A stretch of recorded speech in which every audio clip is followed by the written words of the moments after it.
C'est ce que c'est ce que c'est ce que tu savais, et tu remontes moi. I remember. I remember yo. Oh ben non. Then smart. Mon king fenge. O sare maribo. Oh c'est tout, je sais que what up. I remember. Oh c'est tout, je sais que what up. I remember. Oh c'est tout, je sais que what up. I remember. Oh c'est tout, je sais que what up. I remember. Oh c'est tout, je sais que what up. I remember. Oh c'est tout, je sais que what up. I remember. Oh c'est tout, je sais que what up. I remember. Oh c'est tout, je sais que what up. I remember. That concept grand ago. Mukuba, Bate, Mechi, Pita, Eno, Ancien Treva, Wambeno, Murukwa, Aquaticaba, Eyon Atem, Wambeno, Aquaticaba, Arremoni, Wambeno, Wambeno, Aquaticaba, Etingenen Suwadi, Wambeno, Murukwa,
Minute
Hello and good evening, ladies and gentlemen. Welcome to News Talk with yours truly, Chris Anu, coming to you as usual from the great state of Texas, Houston, Texas, to be precise. Thank you for tuning in. I come to you with very, very excited updates with what is happening in La République du Cameroon, talking about the return of Paul Biya. There is no longer any doubt about that. Paul Biya is finally back in the country. But one mystery remains unanswered. Whose hand Whose hand was that being waved in that limousine motorcade?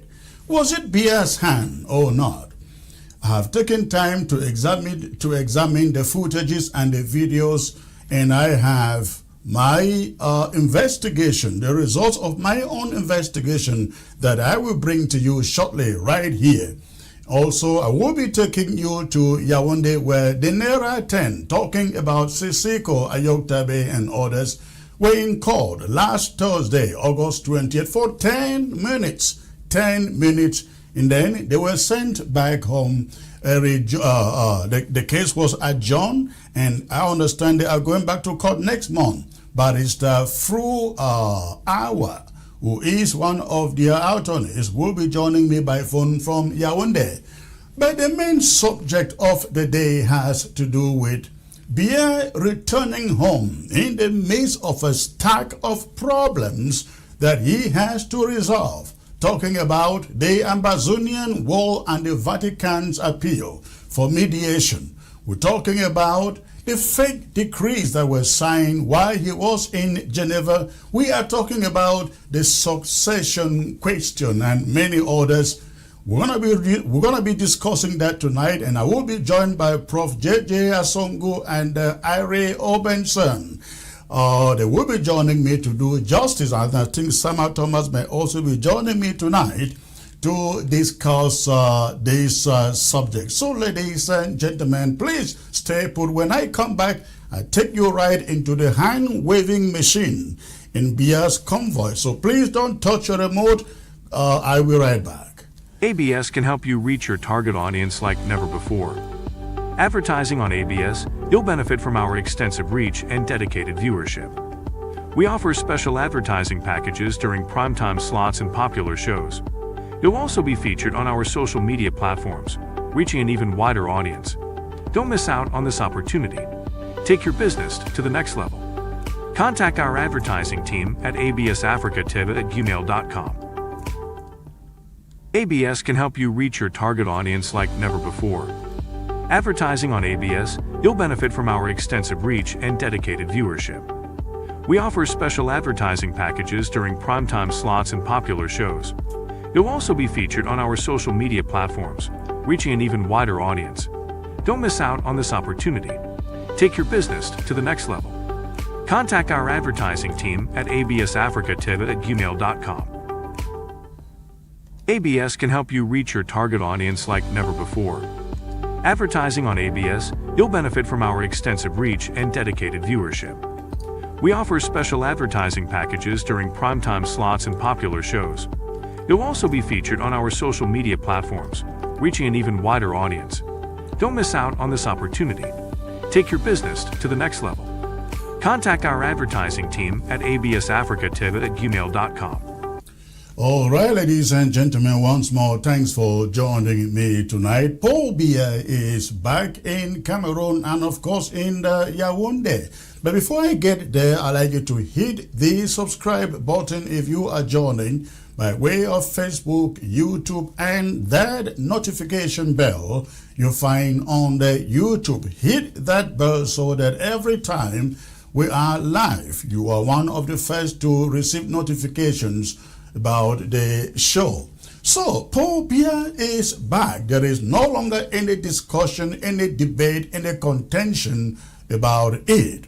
But the question that many Cameroonians are still left to answer is, whose hand did we find? Whose hand did they find in that convoy? Look at the image there, ladies and gentlemen. Look at the image there.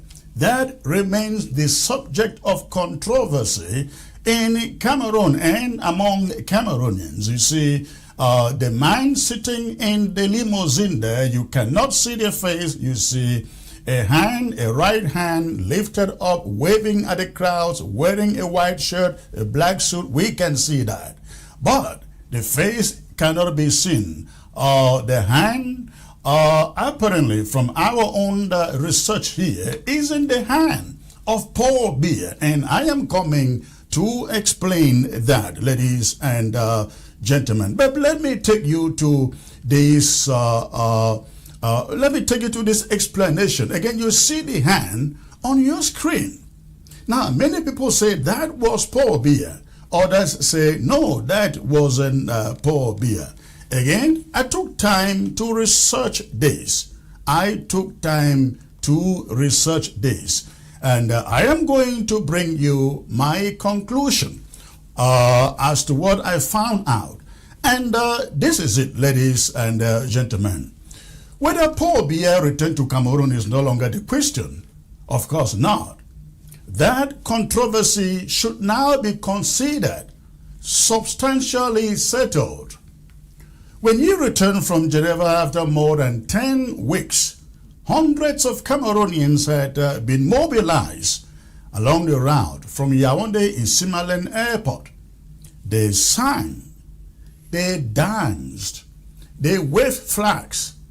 They waited to see the 93-year-old president, whose prolonged absence had generated extraordinary speculation about his health and ability to govern. But there was one problem. They never really saw Paul Biya. All those people lined up at Simalen Airport never really saw Paul Biya. What the crowd saw was a presidential limousine and a protruding hand from the limousine. The hand you see on your screen, the hand waving. That's all the people saw. No face, no presidential head emerging from the window. No unmistakable image of Paul Biya acknowledging the population that had been assembled to welcome him. Just a hand. And again, you see the hand on your screen right there. That inevitably fueled the question. Had Paul Biya actually returned, or did Paul Biya actually return? 2 days later, however, Biya appeared at the Unity Palace. On Saturday, that is August 22, he and Chantal Biya and his cabinet received the newly crowned African champions, the indomitable Lionesses. He addressed the players, interacted with them, and presided over their decoration as Knights of the Order of Valor. The presidency released extensive photographs of that ceremony. So, yes, Paul Biya is back in the country, is back in Cameroon. But settling that question has created another. And that one is, why did Cameroonians not see him when he arrived? Why did Cameroonians not allowed to see him when he arrived? And more intriguingly, whose hand was waving from that limousine window? Whose hand was waving from that limousine window? Now, ladies and gentlemen, take a good look at the photograph on your screen. Take a good look at that image on your screen. Don't look at the car. Don't care about the car. Just look at the hand. The person is positioned in the rear passenger area of the presidential vehicle. That is certain. Even CRTV mentioned that.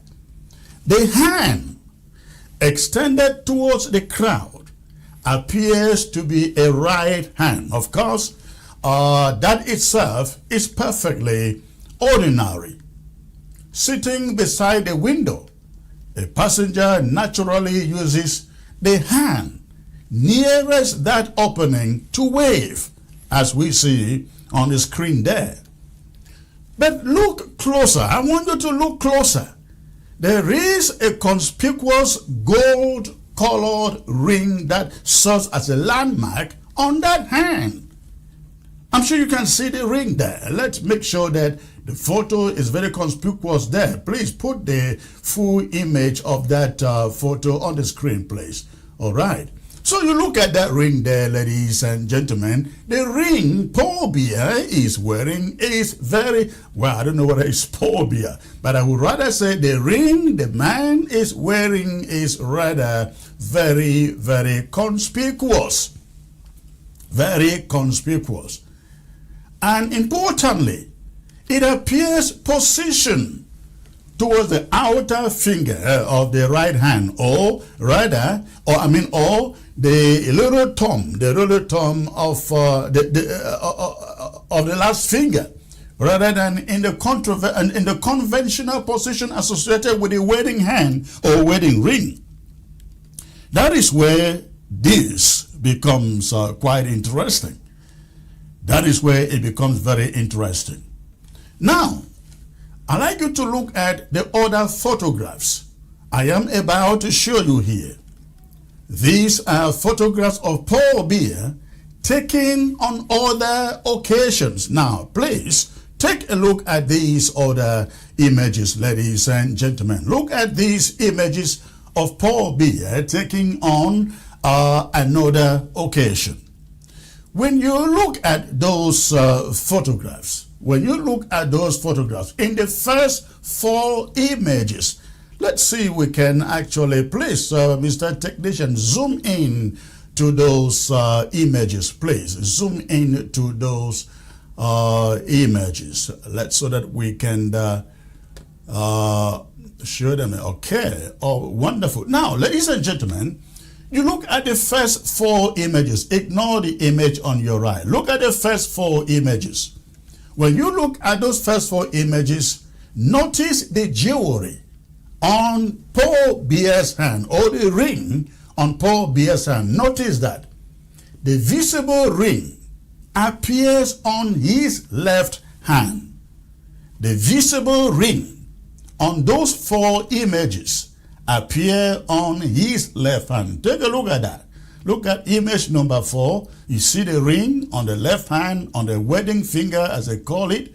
Look at image number 2. The ring again appear on the same finger on the left hand. You look at image number 1. The same image appear on the same finger. Now, again, do not forget that the ring in the limousine appears on the right hand. On the right hand. Now look at the right hand of Biya, or his right hand fingers in these images. Do you see any ring there? Look at this. Do you see any ring there? There is no ring on his right hand fingers in these old photographs. Look at both of his right hands in all the photographs. Look at that. No ring over there. Now, so the visible ring appears on his left hand, on the conventional ring finger, whatever its precise significance. That is consistent across those images. Now, I'd like you to take a look at photograph number 5. Now, this is photograph number 5. Remember, photograph number 5 is this image. Photograph number 5 is this image that you see there, ladies and gentlemen. We are trying to demystify the controversy surrounding this hand waving with a ring in that limousine. Was it Paul Biya or not? That is what we are trying to demystify right here. So look at that ring, and then that ring again is on the little thumb finger on the right hand side. But then you look at these older photos, you see there is no ring on his right hand side. Both photographs, look at that one. The only ring he wears is on the left hand side and on the wedding finger, they call it.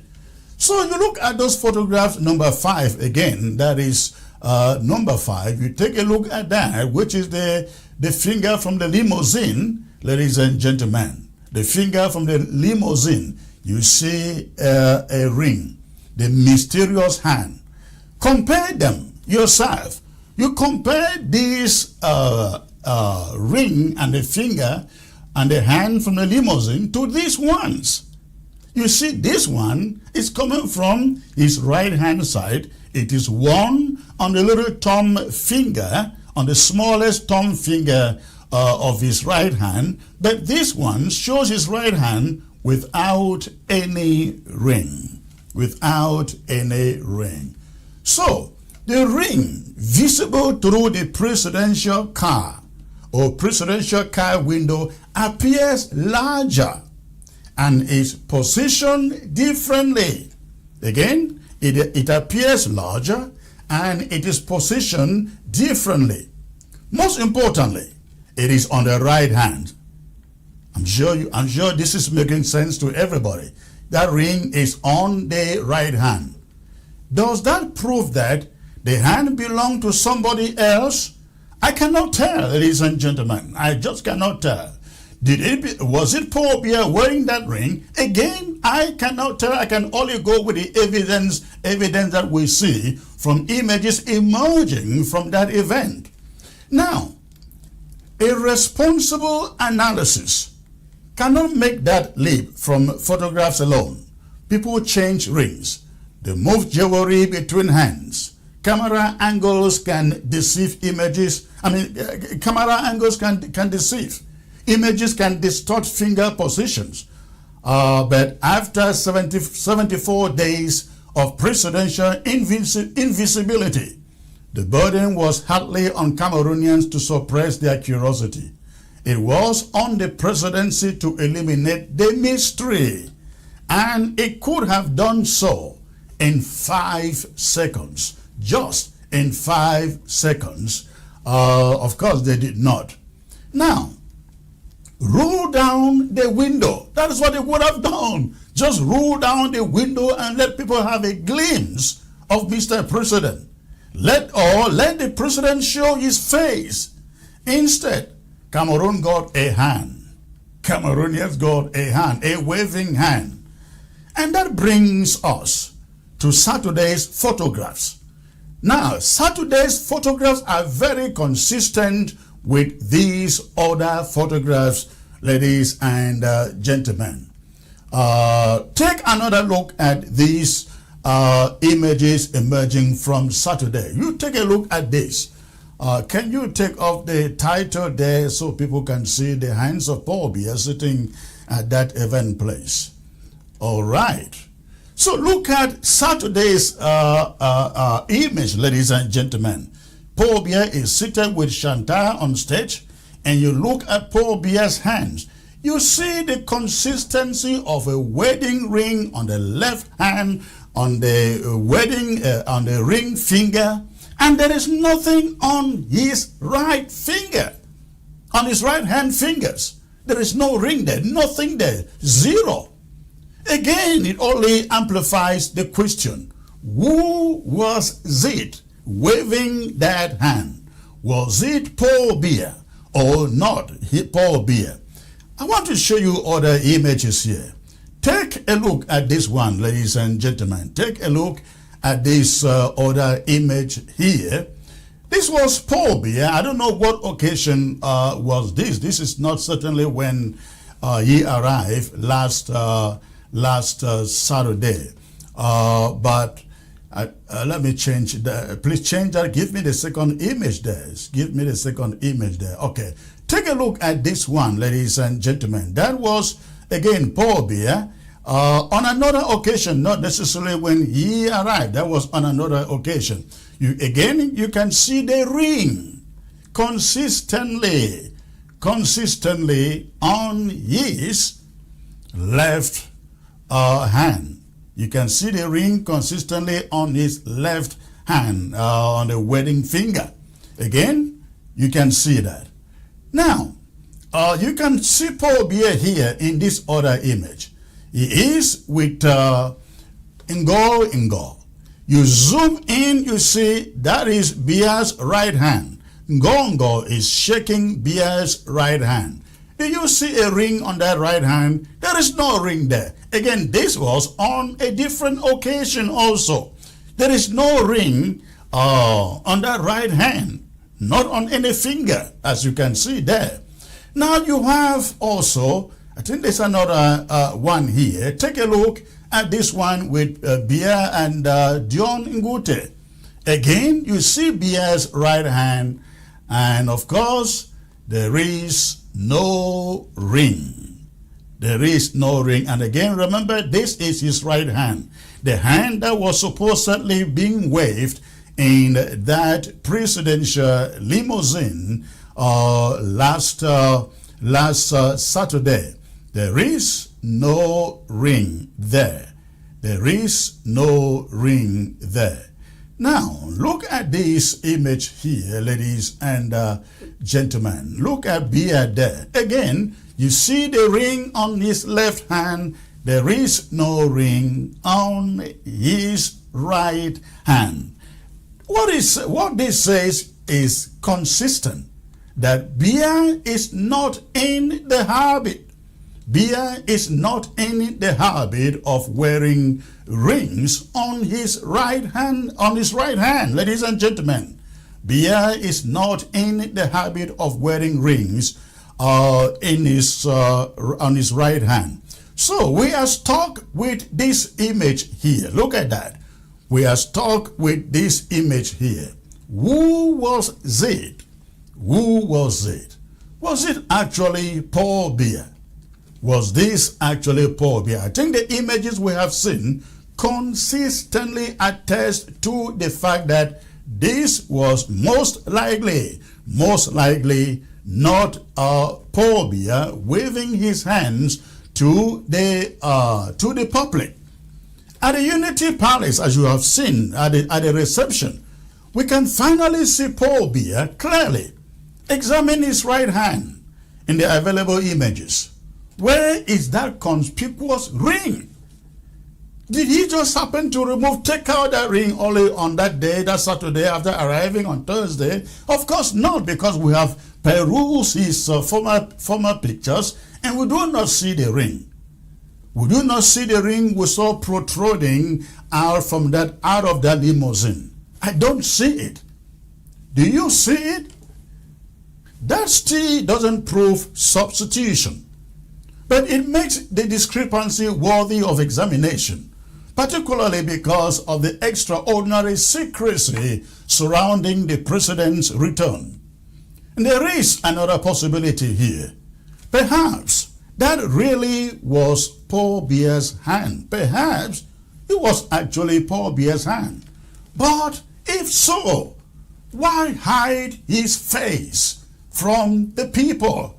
That is $1 million question. Why hide his face from the people? Could the president have been physically exhausted after the journey? Was he too frail at that moment for the prolonged public presentation his handlers wanted?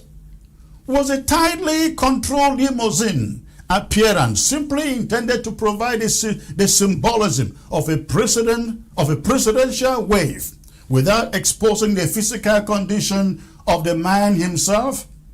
Those are questions, not established facts. And they matter because Saturday showed that Biya could appear publicly 2 days later. Yet, even that appearance was extraordinarily controlled, as normally they would do.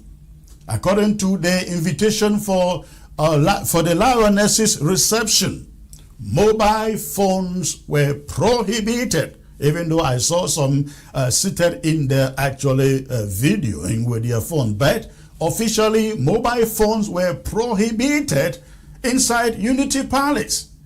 That meant guests could not independently photograph, record, or live stream what they were seeing there.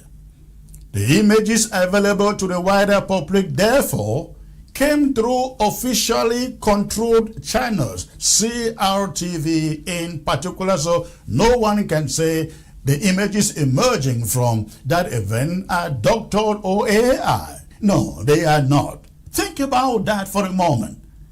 A president returns after the longest absence of his presidency amid enormous speculation about his health. The population waiting for him does not see his face. Think about that. 2 days later, he appears before footballers at the presidency.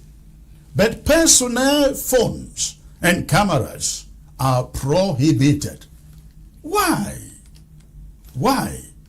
Security may be the official explanation, but politically, perception matters. The ceremony proved something important. Paul Biya is physically in Cameroon. That's what it proved. That's what the ceremony proved. Paul Biya is officially in Cameroon. No doubt, no controversy about that. What it did not necessarily establish, though, is how capable is he presently and capable of running the country and doing business unscripted. A prepared presidential appearance is one thing. A live news conference is another. Receiving footballers is one thing. Taking questions from journalists about 74 days in Geneva is another. Reading a prepared or carefully managed address is one thing also. Explaining to 30 million people where their president has been, what happened to him, and whether he remains physically capable of exercising the enormous powers concentrated in his office is something altogether different. And perhaps that is a larger story behind the handshake or the waving hand. For 43 years, the Biya presidency has developed an extraordinary relationship with mystery. Questions are rarely answered when silence will suffice. Absences generate speculation. Discussions emerge without explanation. Health becomes state secrecy, and ordinary Cameroonians are repeatedly left to reconstruct reality from fragments. So perhaps we will never know whose hand waved from that limousine. We may never know. Perhaps it was Paul Biya's own hand. Perhaps the apparent jewelry or ring discrepancy has an innocent explanation. Or perhaps there is considerably more to that strange presidential homecoming than Cameroonians have been told. But one thing is now beyond serious dispute. Paul Biya returned alive. He was seen on Saturday. The mystery is no longer whether he came home. The mystery is why, when Cameroon gathered to see him, to welcome him home, the presidency apparently decided that the only part of Paul Biya the country needed to see was his hand, a waving hand. And that is my talking point on this subject, ladies and gentlemen. You will form your own opinion after watching those images. So I will take a 50-second break out, and when I come back, I will take you to the main subject of the day, the problems that are stacked against Paul Biya, as he is certainly home. Please stay put. I'll be right back. ABS can help you reach your target audience like never before. Advertising on ABS, you'll benefit from our extensive reach and dedicated viewership. We offer special advertising packages during primetime slots and popular shows. You'll also be featured on our social media platforms, reaching an even wider audience. Don't miss out on this opportunity. Take your business to the next level. Contact our advertising team at absafricatv@gmail.com. ABS can help you reach your target audience like never before. Advertising on ABS, you'll benefit from our extensive reach and dedicated viewership. We offer special advertising packages during primetime slots and popular shows. You'll also be featured on our social media platforms, reaching an even wider audience. Don't miss out on this opportunity. Take your business to the next level. Contact our advertising team at absafricatv@gmail.com. All right, ladies and gentlemen, again, I cannot emphasize this enough, even when we question what happened at Simalen Airport. One thing is clear. One thing is clear as evidence last Saturday. Paul Biya is back into the country, and now I will bring you my talking point on this subject. And after I bring you my talking point, I will be joined by Professor J.J. Asungu and Ire Obenson, who will discuss this subject. I hope Sama Thomas also joined. But this is it. Paul Biya is maybe back in Cameroon. But the Cameroon he returned to is not the Cameroon he left on June 7. After 74 years abroad, the longest recorded absence of his 43-year presidency, the 93-year-old returned from Geneva on August 20 to cheering crowds, traditional dances, government officials, and the familiar choreography of presidential homecomings in La République du Cameroon. Yet behind the carefully staged reception sits an extraordinary pile of unfinished business. Reuters and the Associated Press report that his prolonged absence intensified questions about his health, his capacity to govern, and what happens when his era finally ends, and which could happen really soon. So Paul Biya may have returned home, but his problems never left. Let's consider a number of those problems right here. Number one, the fake decrees. Who was governing Cameroon in his absence? Perhaps nothing illustrates the danger of presidential absence more dramatically than the mysterious decrees that surfaced while Paul Biya was away. On June 2, you will all recall, an individual arrived at CRTV carrying documents purporting to be presidential decrees. One, appointing a vice president, and the other restructuring the government, creating a new cabinet. CRTV officials scrutinized them and determined that the documents were fraudulent. The government subsequently confirmed that a false presidential decree had indeed been presented to the state broadcaster CRTV. But then came the politically explosive part. Subsequent reporting linked the investigation to Oswald Baboke, Deputy Director of the Civil Cabinet, and a figure regarded as close to First Lady Chantal Biya. Other reports said Baboke's name appeared on the purported vice presidential decree. Reports claimed that the seal and signature on the decrees were genuine and that Chantal Biya was an accomplice to the operation. Baboke was questioned as investigators examined the affair. But as is always the case in Cameroon, the investigation seems to have died a natural death. Or, should I say, they have been waiting for Paul Biya to return. Separate reporting has described intense rivalry around the presidency and claims that Chantal Biya favored Baboke for the newly restored vice president position.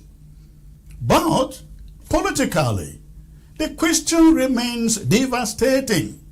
How does someone walk into the national broadcaster carrying documents dressed up as presidential decrees and expect them to be announced? that is no longer simply a forgery story. It is a story about a foiled coup and the vulnerability of the Cameroonian state when its president disappears from public view. Now that he is back, my guess is that Cameroonians want to see what he does on this particular case, if indeed he still can make decisions. Number two, then there is the 10-year-old Ambazonia War, which cannot be waved away, ladies and gentlemen. Next month, the Ambazonia conflict enters its 10th year. What began in 2016 with protests over the marginalization of English-speaking lawyers and teachers developed into an armed independence conflict. It has taken the lives of well over 30,000 Southern Cameroonians and displaced close to 1 million others. The Pope's visit changed the diplomatic atmosphere. In Bamenda, Pope Leo explicitly addressed the conflict and called for peace, reconciliation, and respect for fundamental human rights. Ambazonians even declared a temporary ceasefire surrounding the Pope's visit. That makes the Vatican dimension impossible for Yaoundé simply to brush aside or wave away. Just before departing for Geneva, we have learned that the Pope officially wrote to the presidency volunteering the Vatican's mediation between Cameroon and Ambazonia. Yaoundé deferred a substantive response pending Biya's return from Geneva. So now that he is back, what will the response be? The question is unavoidable because the war rages on. After almost a decade of funerals, burned communities, soldiers killed, Ambazonia fighters killed, children displaced, and families scattered across continents, surely the regime in Yaoundé cannot enter another decade believing that military force alone constitutes policy. It doesn't. Number three is the question of who actually governs. It also starts against Biya. For more than 10 weeks, 74 days, the country had a president who was largely unseen and unheard.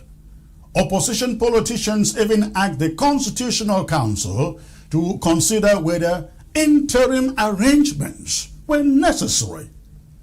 At 93, Biya's physical frailty makes the question of delegated executive authority an emergency rather than an academic discussion.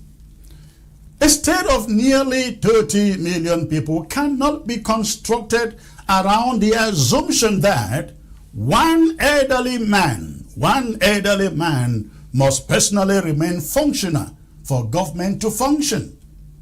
Cameroon has ministers who have occupied powerful positions for decades. Some, ladies and gentlemen, again for decades. Speculation about cabinet reshuffles has become almost a national ritual. But after an absence that exposed extraordinary uncertainty inside the state, Biya must now decide whether to reorganize his government, redistribute authority, and demonstrate that he still controls the machinery around him. Because if he cannot reshuffle his government, the increasingly uncomfortable question becomes whether the government has already begun reshuffling itself around him. And then, question number 5, that is tagged, or problem number 5, tagged against him. The revelations of Captain Effoudou, which opened a Pandora's box. There is former Captain Colonel Ronald Effoudou Awusi. Effoudou is not merely another government critic. He previously headed an intelligence office within the president's special military staff. From exile, he emerged publicly in July with extraordinary accusations about what he says happens inside the presidential palace.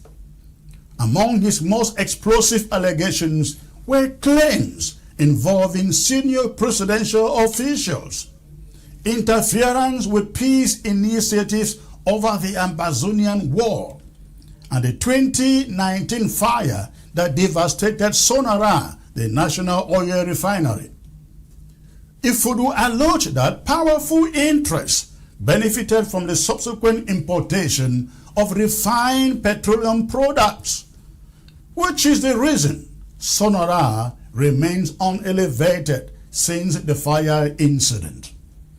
One person implicated in Effoudou's wider accusations has publicly denied them and initiated legal action in France.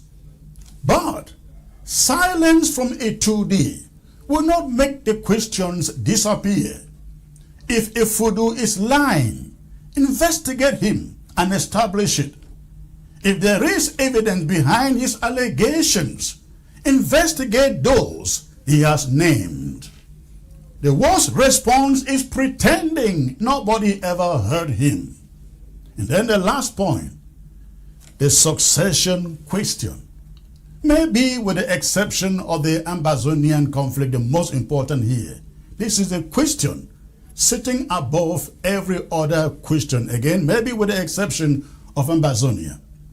In April, you will recall, Cameroon amended its constitution to restore the office of vice president. The vice president is appointed by the president and would take over power upon the president's death, resignation, or incapacity. Yet Biya has returned without having appointed one. That vacuum is dangerous precisely because everybody knows why the office was recreated. Succession is no longer tomorrow's problem. It is today's problem. Biya is 93. He has ruled since 1982. His latest absence showed Cameroon what uncertainty looks like when a political system built overwhelmingly around one man, one individual, suddenly cannot see that individual. So perhaps the dancers at Insimalan Airport were celebrating the wrong thing. The important question was never simply whether Paul Biya would return. It was never about that. The question is whether Paul Biya has returned capable of confronting what was waiting for him. The fake decrees are waiting. Ambazonia is waiting. The Vatican is waiting. A cabinet reshuffle is waiting. Captain Effoudou's allegations or revelations are also waiting. And above all, everything else, succession is waiting. For 43 years, Paul Biya mastered the politics of postponement. Problems could be ignored, opponents exhausted, crises allowed to linger, and decisions deferred until circumstances change. But there is one adversary. Even the most patient politician cannot wait. And that one adversary is time. Time. And this time returned to Yaoundé before Paul Biya did. And that, ladies and gentlemen, is my talking point on this subject. Again, I am being joined by Professor J.J.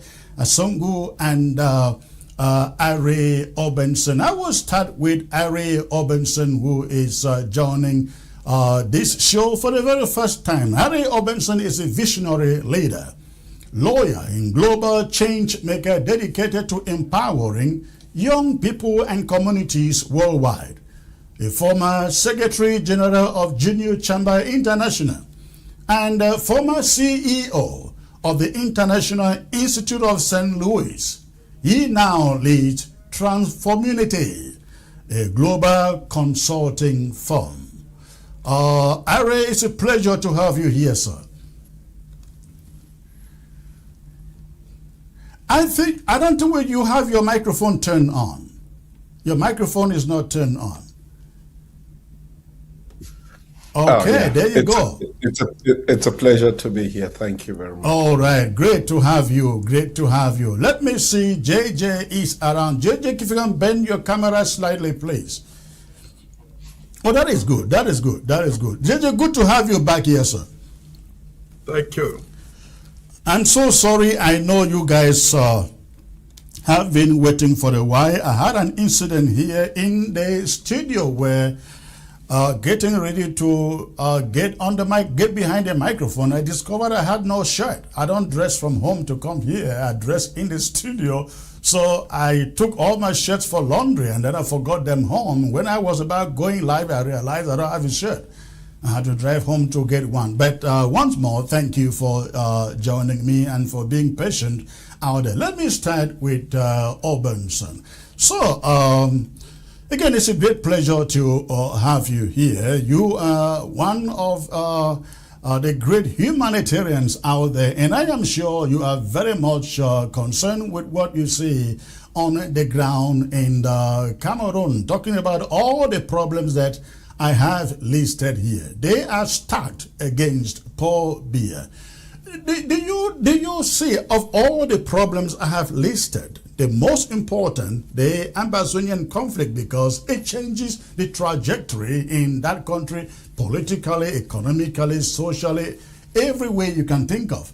And then the succession, because you look at Biya, Biya is weak and frail, and I suppose that is one of the reasons they couldn't show him at the airport, because he couldn't walk. He stepped out of a plane, stood where John Ngute and Gongo were, shook hands with them, entered the limousine, and took off, and the population did not see him. So, but he is returning home against all these problems. Do you hope that he begins to tackle this, or do you think he is capable of tackling these problems that I have listed here? First, I would say that we've waited 43 years, and those problems, some of those problems that you're talking about, should have been tackled a long time ago. And it's not one more year or one more week or another return back to Cameroon that I think is going to make the difference. As we talk about these problems, it could be lost in the grand scheme of things. But I want us to think as Cameroonians that today, there's probably a child that's going to go to bed in Cameroon without food. A pregnant woman is probably going to die in a hospital, lack of medication and treatment, or, see images of people dying on our highways because of the bad quality of the road infrastructure. We can be carried away by the presence or absence, as it may be, of one man, President Paul Biya, and forget practically that we have people languishing in jail for no reason than just an expression of their political opinion. We could be carried away by the hand of whoever that is, and we forget so many things that are happening to our fellow brothers. 30 million Cameroonians are subjected to what they do not deserve, because we have a country that has the capability, that has the potential of being one of Africa's most prosperous. And unfortunately, we find ourselves in these circumstances. So no, I do not expect, neither do I have any hopes that President Paul Biya's presence or absence makes any difference for Cameroonians.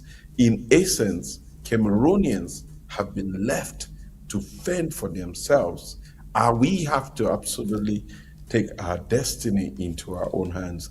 And it begins by us walking in the shoes of one another, begins by us sharing a common vision for the kind of country that we want, the kind of neighbors that we want to be, the kind of environment that we want to see, the kind of infrastructure that we want to develop. That, in essence, is the biggest obstacle that I see for Cameroon, because we are so carried away by the presence or absence of one man that it essentially stifles our initiative to think beyond President Paul Biya. Well, we will get to there. Let me bring in Prof. JJ here. Prof. JJ Asungu is a philosopher, theologian, psychologist, author, and founder of St. Monica University. His writings explore liberation, political identity, justice, and self-determination, with particular focus on the southern Cameroon's conflict. JJ, it's a pleasure again to have you back, sir. Thank you. So you listened to my talking point there, and I listed all those problems stacked against Paul Biya. Do you have any hope that him returning now has the ability to tackle those problems? Yeah, as the previous speaker said, no, I have no hope. And actually, I don't think that he has the ability to make the change. So even if I wanted to be unrealistically positive, it would just be a pipe dream, because that is not possible. One of the problems, personally, I don't consider myself a Cameroonian, because I am not. I bear a different country's passport, and I take those things seriously. So I don't. So which country do you belong to? I'm a U.S. citizen.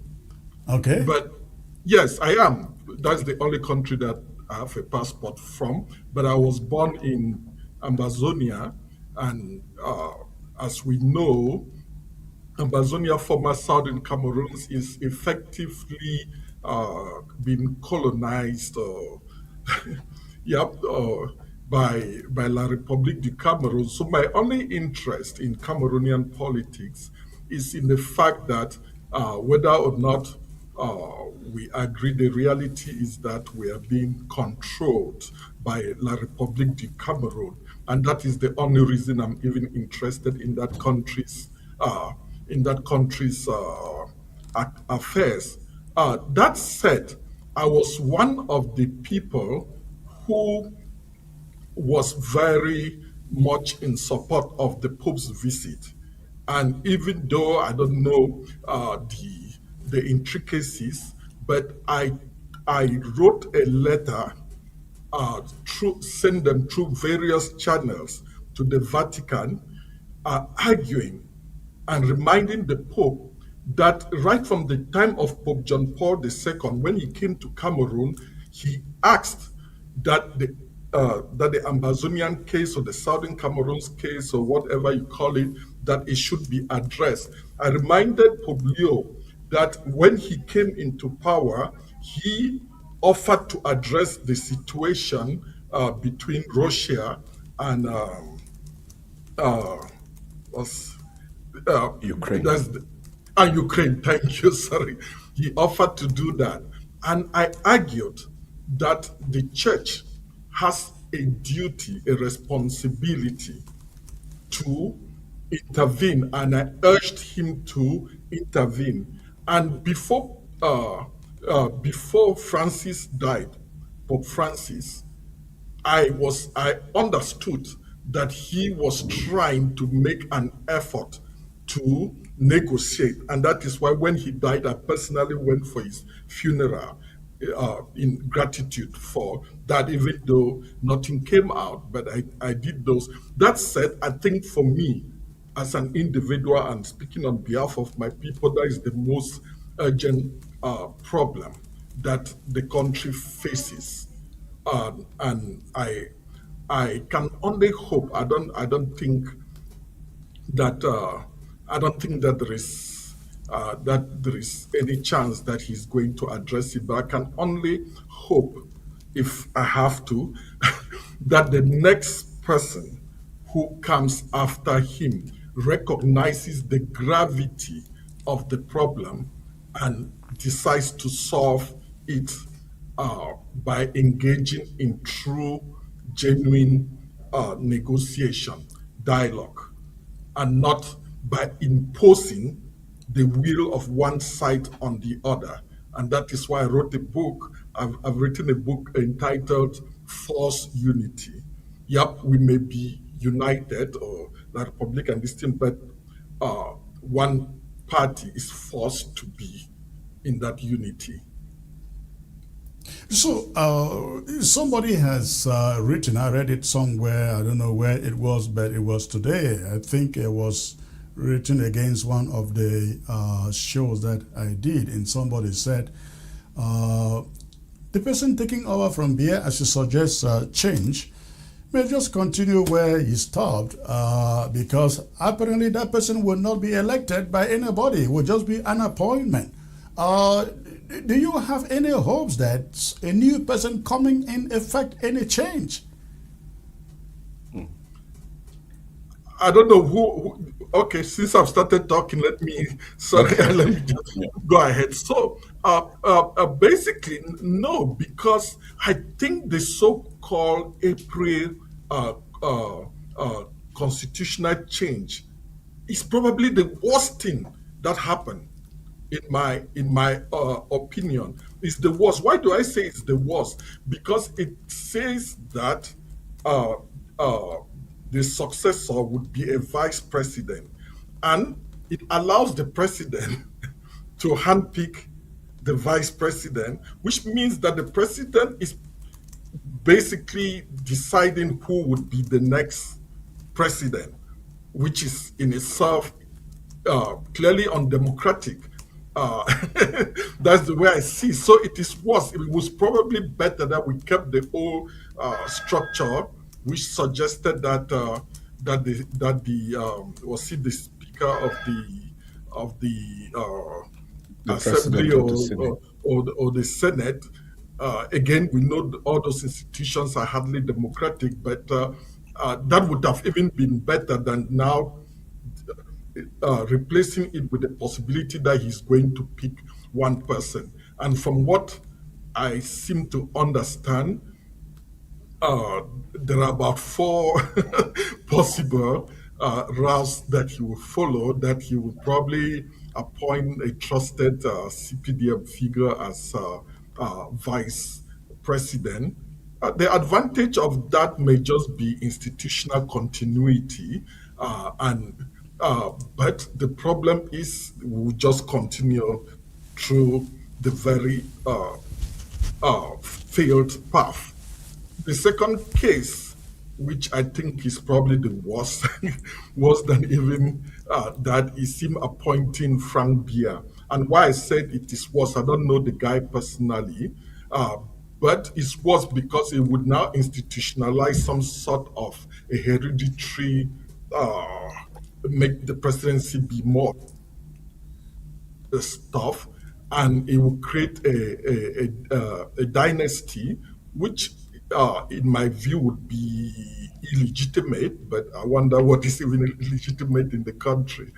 The third option probably is appointing a younger person as a compromise figure. But again, I can see the old guards opposed to that. And the fourth option, which I think maybe that's what he would do, is to just leave the position vacant and let the people sort it out after he's dead.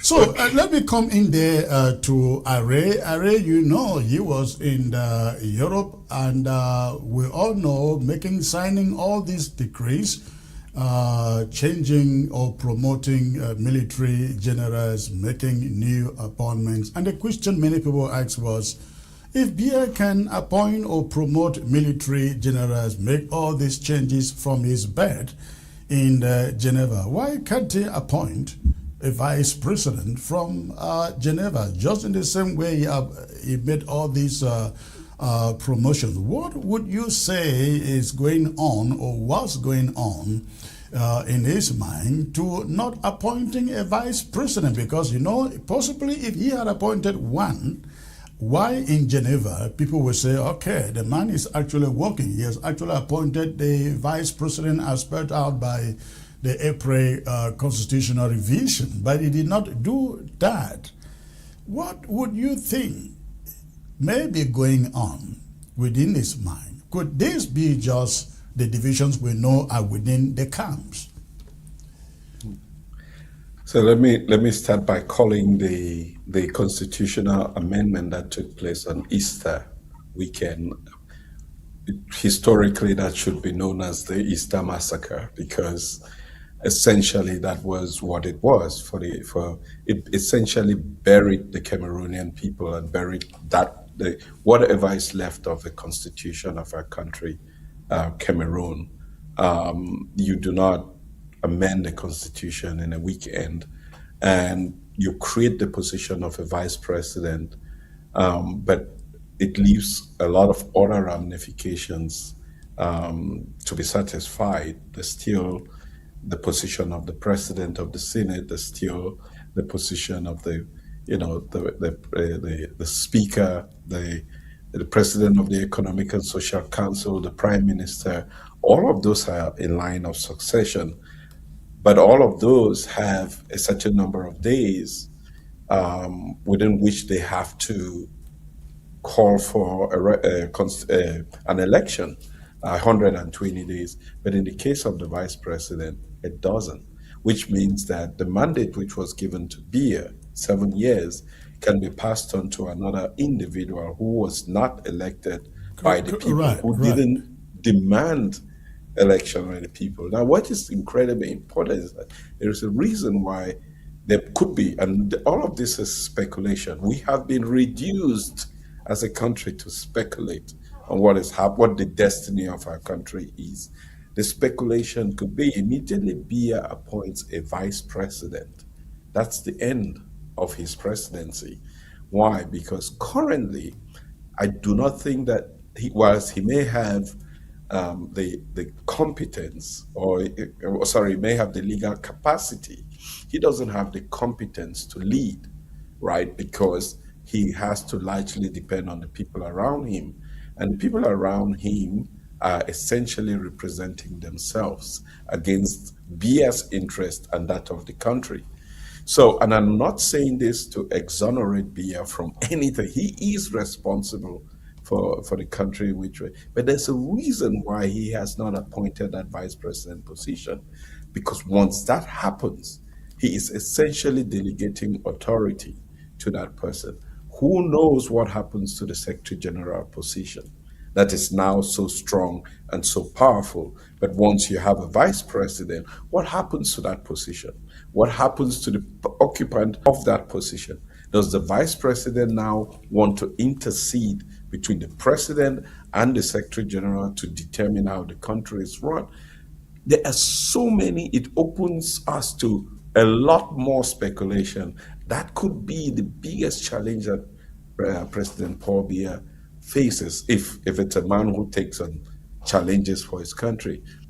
But to have mobilized the country to amend its constitution in one weekend, and then to go for all these months with no action with reference to that. And even more troubling is that since October, this man was elected president since the 6th of November, he had the ability to appoint a cabinet, and he has not been able to.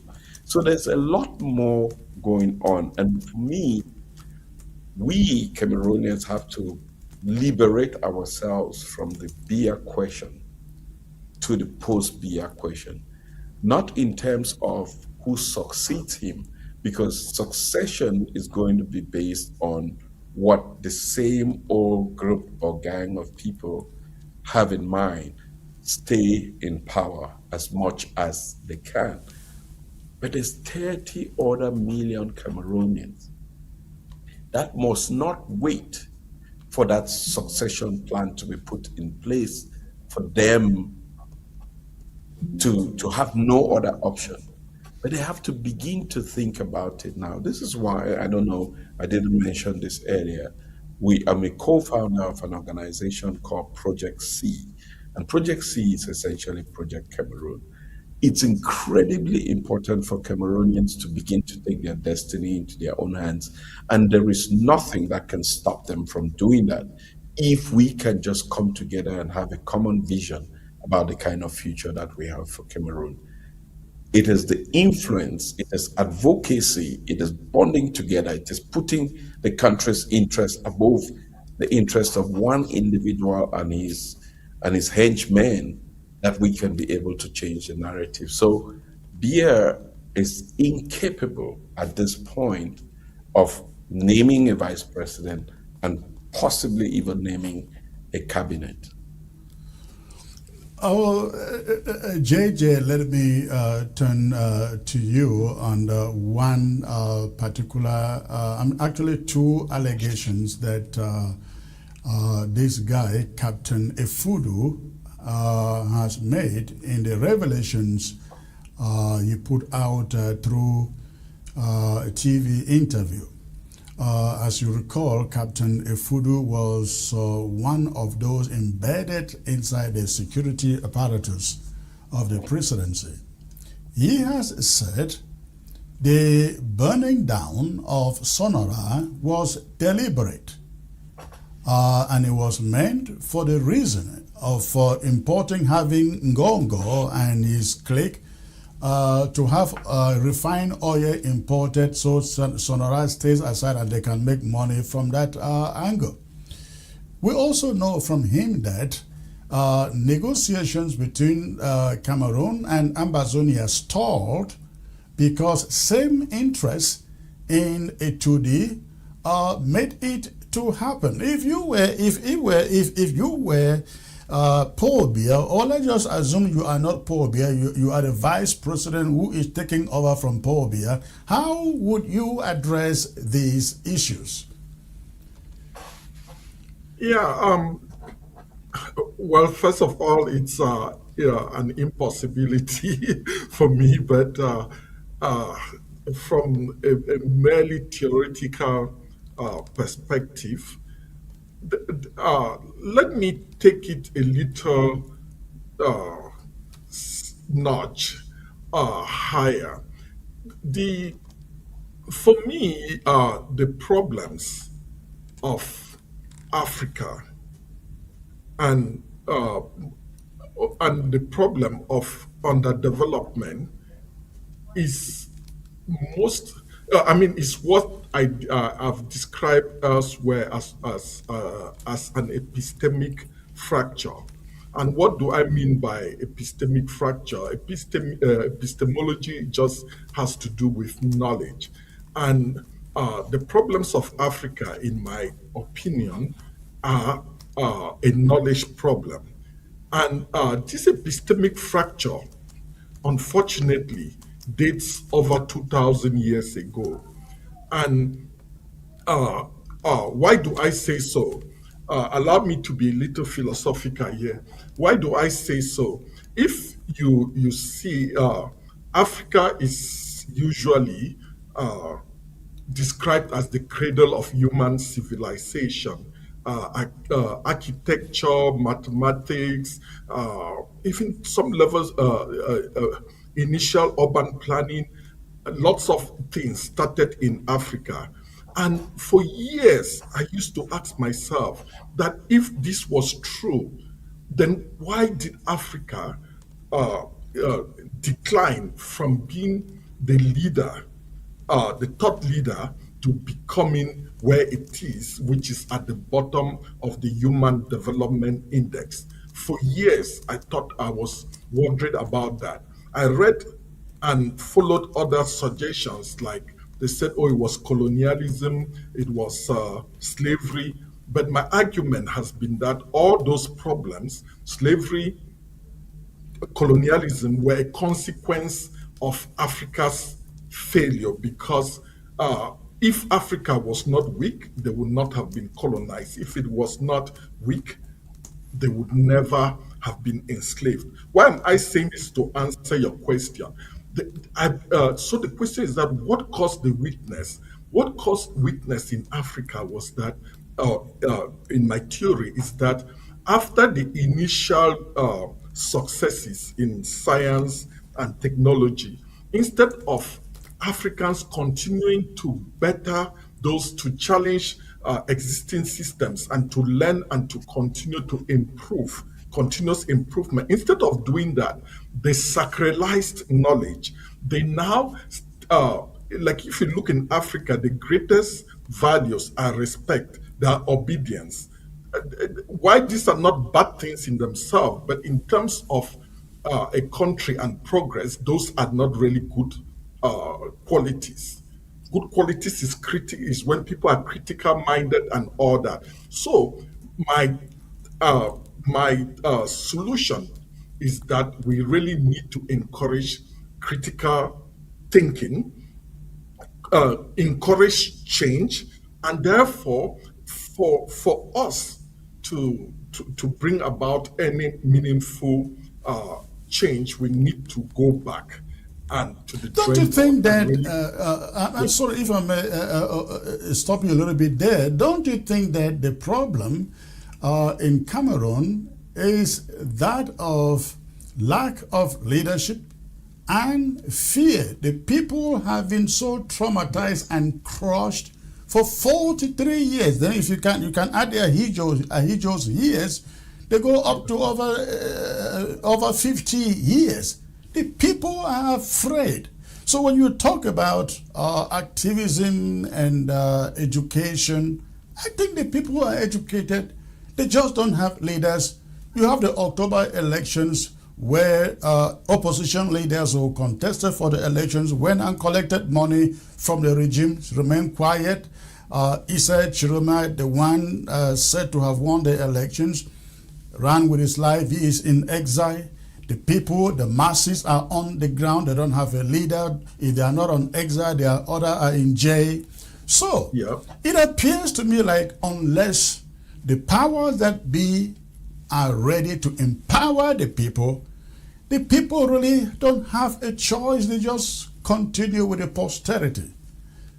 Yes, but remember, you asked that if I was the vice president, so I assume that if I was in that theoretical case, then I have the power to implement that, and that is why I went to identify what I see as the failure of Africa, and then to say that we need to empower people with knowledge, give people courage.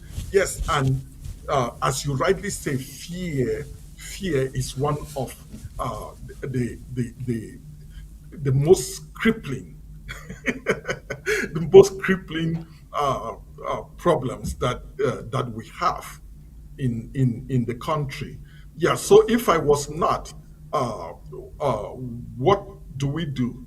I think maybe go to what Mr. Ray was talking about, like building coalitions, like different viewpoints, bring them together, people who are interested in resolving this, and we come together and we try to move the ball forward. But without that, I don't think any I don't think just having an election or having anybody succeed Biya is going to make any difference, because the closest candidates are his acolytes, people who believe in that, or would have seen him succeeded by ruling for 40-something years, so they will simply want to do the same. They will think that is their turn, and then they will do the same. When you quote Array, I think you and I will disagree with him, because I heard you address yourself as Ambazonian. I address myself as an Ambazonian. We are discussing Cameroon because we know that whatever happens in Cameroon affects all of us. And so sometimes you have to agree to kill the enemy. No, when I was saying that his view, because he talked about people coming together, different viewpoints, which is what should be. Different people come together with different viewpoints, and they come together to resolve, to agree on the way forward. And what we have to realize is that, which even us, I think those of us who were on the Ambazonian side, I think one thing that we failed to do is that people come into things thinking that they have the solution, and they are unwilling to compromise, to listen to other voices. There is nobody, there is no human institution that is so perfect, that is so righteous. In fact, if I may sound theological, because I'm also theologian, I think God is the only, Jesus says, I'm the way, the truth, and the life. So God is the only truth, is the only light. God is the only person who has that infinite wisdom. Each and every one of us is limited. And so our solutions we must always be humble when we come to solutions, and not bring the solutions and say, okay, this is it, and there is no other way. No, come there, be humble to listen to other solutions, and sometimes, and be practical. Sometimes it is not the best solution that succeeds. It is not the best solution that succeeds. It is like somebody said, nothing succeeds better than success. So, like, it is the solution that will work that is most important, not the one that you think is the that makes the most intellectual sense, or which is the most pure. And for me, the way I've developed philosophically is even that you cannot know truth for certain. So we are always you are always open to correction. So let's approach the world with that. So if we were to, if I were to advise anybody interested in Cameroon politics, I'll be like, yeah, go sit down, listen to different voices. Let's try put things together and agree on what would work. Just like we as Ambazonians too, we agree that we have a goal which should be the liberation of our people. But then, how do we do that? And again, I just think that let's not have purity, a purity test. Well, that is a little confusing, because you left me wondering where your legs are standing. Are they standing on one Cameroon, a federal Cameroon, an independent southern Cameroon? You left me wondering there. But let me get to Are. I know you said you belong to what is it again? Your Project group? C. Project C. Yeah, right. I'm very familiar with it, with Eric Chinger and stuff. How does Project C accommodate the Southern Cameroons in the way it looks at the future of one Cameroon? Yes. So let me put it this way: even a bad marriage ends up in a divorce. And what we don't know, a divorce is actually a negotiated settlement, right? Yeah. So and that's why there is a process through which you go through. Before I just come to your question, I would say, if I were vice president of Cameroon today, if I were given the opportunity, of course, this is totally hypothetical, but there's 5 things that I would do to resolve the Anglophone crisis, because it has to be. If this country must survive, if there's a territory known as Cameroon or the Cameroons or whatever you want to call it, it must go through a process of dialogue. There is, whether the same regime continues for the next 20 years, there will be a time when dialogue has to prevail. And that dialogue will be the end of whatever ensues. So why wait? Why not go into it now? It would be first, liberate the people, grant amnesty to the people who are in detention, because those are the people that you would negotiate with. That's the first thing to do. Two, create the opportunity for the Anglophone Cameroonians to discuss their future, their destiny. Three, begin a constitutional process, a constitutional reform process for Cameroon, whatever that will constitute, because you have given the opportunity for the Anglophone population to determine what destiny that they want. And it's important that that happens, because for many of those who are having a conversation about the kind of Cameroon that they want, they are looking at it from the rear view mirror, meaning that it's the nostalgic past that they have in mind. But there is a vibrant, youthful Anglophone population that is the future. How do their thoughts, their contributions come into question? We have to factor that in. And then the third one is you have to go through a referendum that will culminate in the Cameroon that we want. That will be the simple 5-step process that we have to put in place to determine whatever outcome.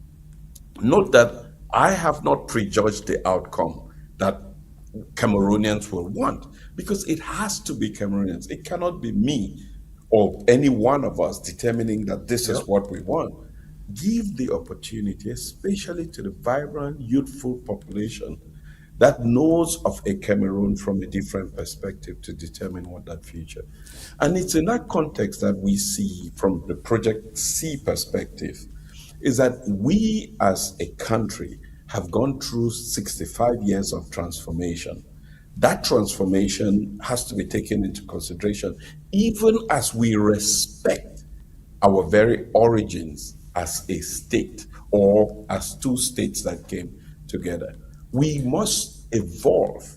We must look at building a future that is very different from the past. The glorious days of yesterday will not come back, because our prosperity as a people lies ahead.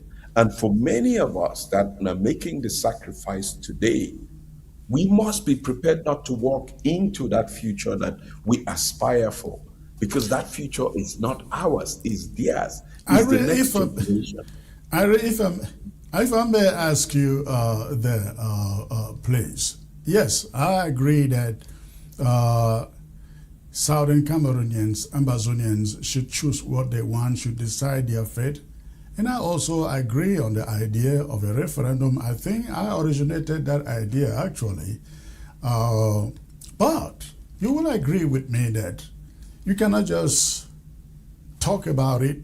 Project C would have to develop a white paper that they bring to the table and say, this is what we are thinking. What are you thinking? So my question would be, when Project C is talking about the people deciding, Southern Cameroonians deciding, a referendum involved, what are you as individual leaders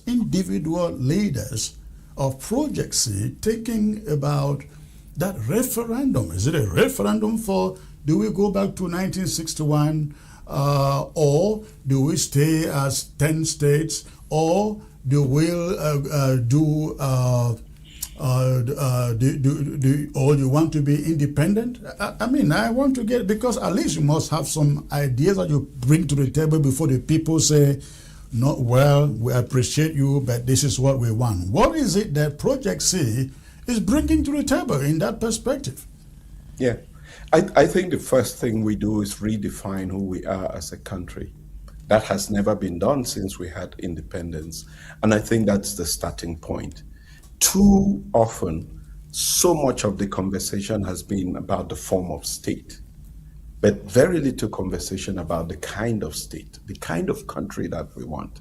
Because that kind of country even affects what happens on either side of the Mongo. What kind of country? Yep.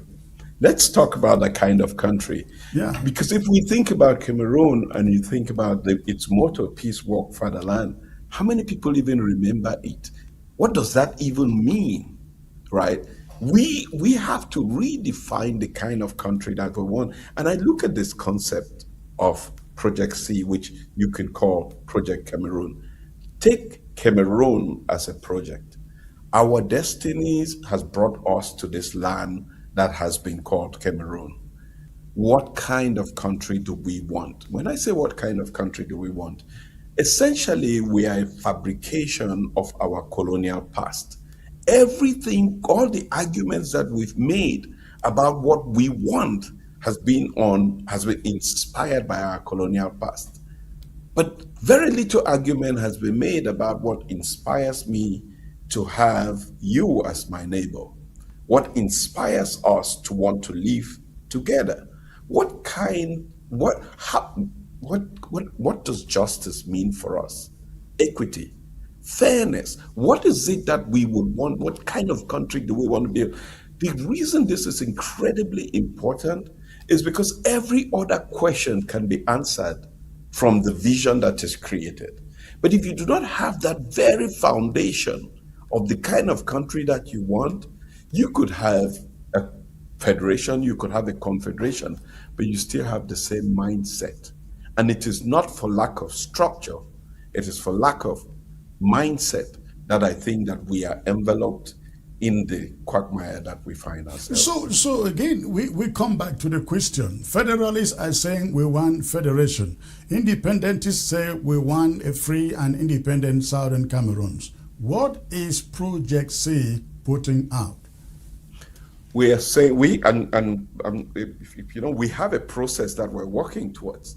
We've actually put out surveys that we're asking people to take, and people are taking the surveys. What are they suggesting? What are the people suggesting? Well, 98% of the people taking the surveys say, for example, the Anglophone crisis has to be resolved through dialogue, right? 90% of the people who are talking the surveys are saying. But that is not new, though. We all agree, as a protagonist sitting here, I agree every conflict ends on the dialogue table. The question is, what do you bring to that dialogue table? Well, let me take further. The surveys actually tell us something that's incredibly important. That asks both Anglophones and Francophones ask the question: what is the biggest challenge? What is the one thing that will make Cameroon prosperous? The response was not peace, not unity. The number one, both Anglophones and Francophones, was justice. Why is that important? That's the kind of country that people want. And you have to begin from that to be able to get to this. And I'll tell you, you can say you want federation, right? But federation doesn't guarantee. I'm sorry. My problem is that when we ask questions specifically about the Southern Cameroons or Ambazonia, we generalize the answers to include Francophones. But it is Anglophones who are out at war here. How do you address Anglophones in your terminology without having to drag Francophones into this? Well, if you followed my previous conversation, I actually addressed the Anglophone issue in a way that was specific. Those 5 points that I gave was actually addressing the Anglophone issues. Let me You talk about justice, but then you bring in Francophones. Yes, because our surveys has specifically Anglophones and Francophones. And there is no way that we believe, let me walk in the shoes of an Anglophone, because I'm an Anglophone, no doubt. Let me walk in the shoes of an Anglophone. But it would be utopic for me to think that you would have an Anglophone independence without having to negotiate with the other partner. It's impossible. This should be the very base. In fact, if you're going to create a country, one of the aspects of the country is going to be diplomacy, right? You have to elevate yourself to that level that you have to sit down at the table even with your worst enemy, right? But also, I really want for our people to think about this, that that we have gone through 65 years of evolution as a country. That the mindset that we think that we have of what West Cameroon used to be, that mindset has evolved. And anything else is nostalgia. And this is why I will not impose my will on the kind of future that Cameroonians want.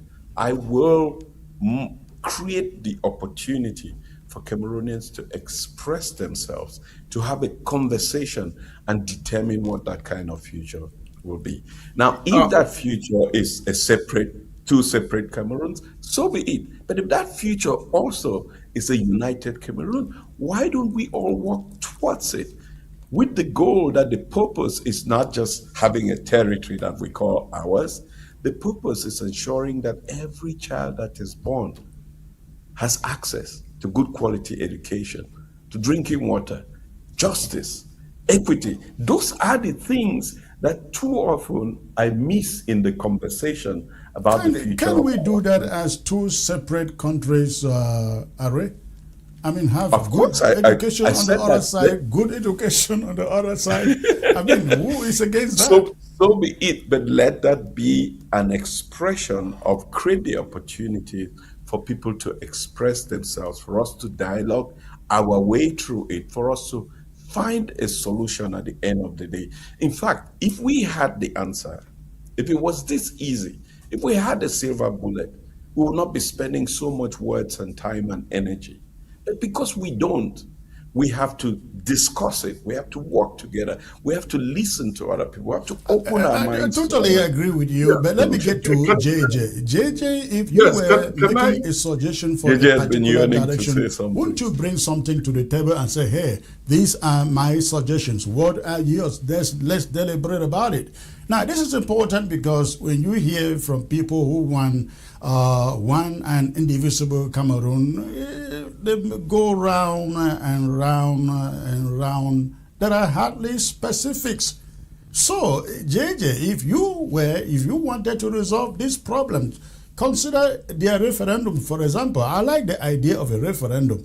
But if I'm going for a referendum, I will come with some ideas, right? Yeah, well, the point is that, first of all, we find ourselves where we are. We have to recognize that Ambazonians are a minority. And every time you bring a minority issue to be decided by the larger group, the minority view is going to lose, because they cannot win. Even if 100% of Southern Cameroonians voted for independence and only 50% of La République du Cameroun voted for unity, they would say the majority. So I think our future is in our hands. We as Ambazonians, our future should be in our hands. But I agree on the idea of referendum, but not a referendum with francophones, a referendum amongst ourselves. And I do agree with you, Mr. Array, that not necessarily that things have changed. Yes, things have. I mean, everything changes. The only constant they say in life is change, and I agree with that. Yeah, things have changed, but also we've seen the betrayal of La République. We've seen that. We went there with trust and hope, and that trust and hope was dashed and crushed. And so for me, I actually led the group called the Alliance. I led an alliance that we were trying to lead towards negotiating with Cameroon. But my point is that yes, a solution would end up coming from as a result of dialogue, but the decision as to our future cannot be put into the hands of La République du Cameroun, because they don't have the same experience as we do. They are a majority, and so they look at things from that dominant perspective. I have friends that we went to the same school, but who were ethnically francophone. I mean, I know that it's contradictory. I mean, like they came from La Republic. Let me put it like that. But these guys went to English schools. When this issue came up, you see, like I remember somebody saying that, oh no, we cannot separate because the two people, they are intermarried. I asked him like, okay, I have members of my family who are married to Nigerians, and I have some who are married to US to the US citizens. So because of that, does Cameroon and Nigeria become one country? And does Cameroon, Nigeria, and the US become one country just because people are intermarried? My point is, yes, at the end of the day, yeah, all those considerations will come into place, but our future should be in our hands, and we should not prejudge what people would take. I agree with you completely, but my point is that we make our argument and put it, we come for a negotiation. For example, like my suggestion that I sent even to the Pope was that we come together. They should open up the venue and let the two sides come and negotiate. And whatever solution or decision is taken, the two sides should be committed to that. And I'm not prejudging this thing. So I'm not one who calls people federalist or yeah. I mean they are. I know that people who are for one Cameroon, that people are federalists, but my point is at the end of the day, whatever solution the majority of Anglophones or the majority of Southern Cameroons wants, that should be it. And if you are not happy with the solution, so be it. I mean, even in elections, people lose elections and and they still stay in the same country, or if you are angry enough, you leave the country like I left Cameroon. So, yeah. So, JJ, if I may ask you, I think that is where we may differ a little bit, because I can tell that your concept of mediation is one way you bring every Cameroonian.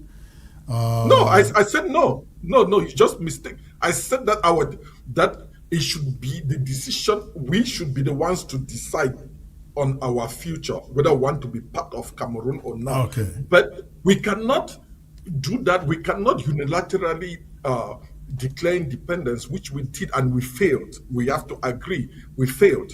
So I don't agree that we have failed. The battle is still raging. Yeah. Well, if we did not, we would be called Republic of Ambazonia today. So well, I mean, I think you are, to say that is to rush, is to rush to conclusions. Tell me which single independence war has ended in 10 years with independence. Well, it doesn't mean that we follow the same. I mean, when this thing started, I remember I went to some meetings and I told them that South Sudan took 30-something years, Eritrea took so many years, but it doesn't mean that we have to repeat the things. That's why you learn from history.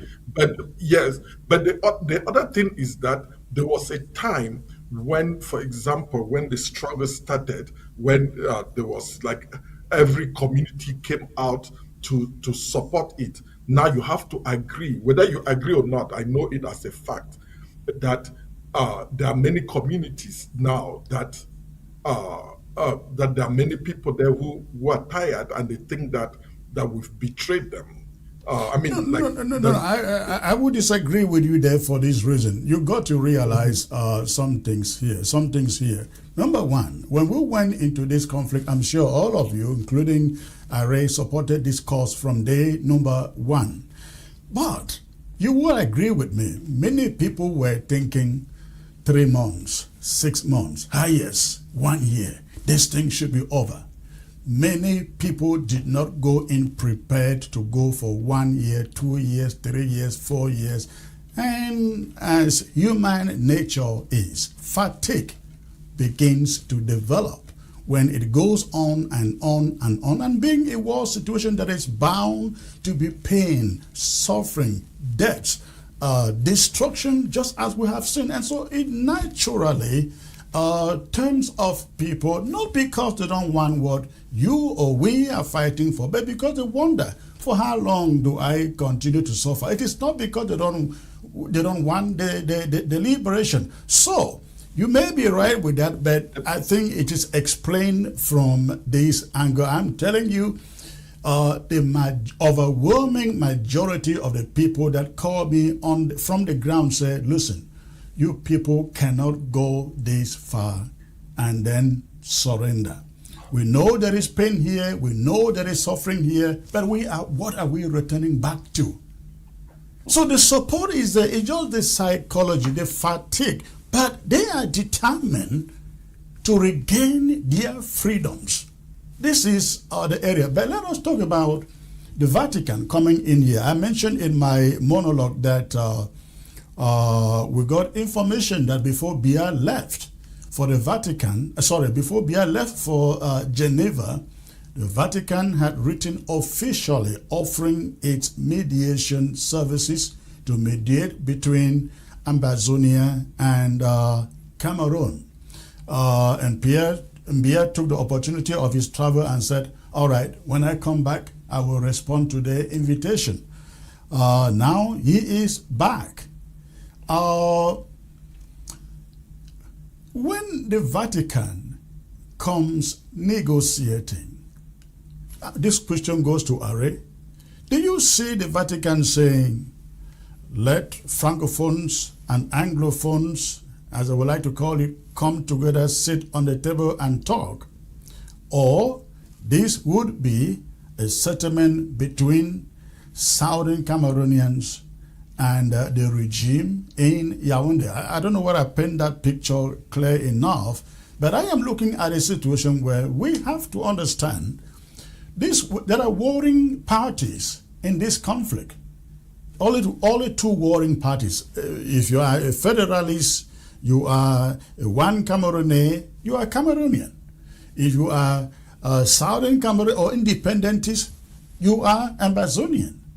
Those are the two parties within which the conflict is raging. So, when the Vatican shows up and says, I want to mediate, does Project C sees itself coming on board? And if so, on whose side? So I would say that if the Vatican is looking to mediate between the crisis in Cameroon, the Vatican has written to the government of Cameroon, right? Yeah. So the Vatican is coming to mediate between the government of Cameroon and obviously the other warring faction, which in this case, the separatists, right? Or the Amazon or independents, or whatever you want, whatever is correct to be used in this context. It's not going to be a mediation between two states as it may be. It will be a mediation within one country, but with opposing perspectives of what the future of the country has to be. That would be the logical step. I agree with you. Absolutely. That's logical. Mr. Yes. Go ahead. Yeah. Then going forward, again, I'm still saying that it's incredibly important for us to listen to the process that we put in place. Strategy is everything in negotiations. If you have the right strategy from the onset, you could drag the negotiation in your direction. The problem we have had in Cameroon is the lack of strategy, where we are not thinking beyond today. And this is a clarion call that I'm making to whether it's Ambazonian or Cameroonian. We have to think 3 steps after the decision that we make to be able to get the right strategy for our people and our country. When I say strategy, we've had an opportunity of dialogue before, right? In 2019, there was a dialogue which President Biya convened. What happened? We all rushed into the dialogue without strategy. And that's incredibly important. Even as we talk about mediation, we can talk about mediation, but this is the time to have the right strategy. What will the right strategy be? That strategy cannot only be we want independence. When you're going into a negotiation, you have to put the cards on the table and say, I'm prepared to give this to be able to obtain this. What am I going to lose in this process for me to be able to achieve a particular outcome? And I think, again, I say this because I don't hear those conversations. We're so stuck with the outcome without thinking about how that process is going to look like and how you bring people along.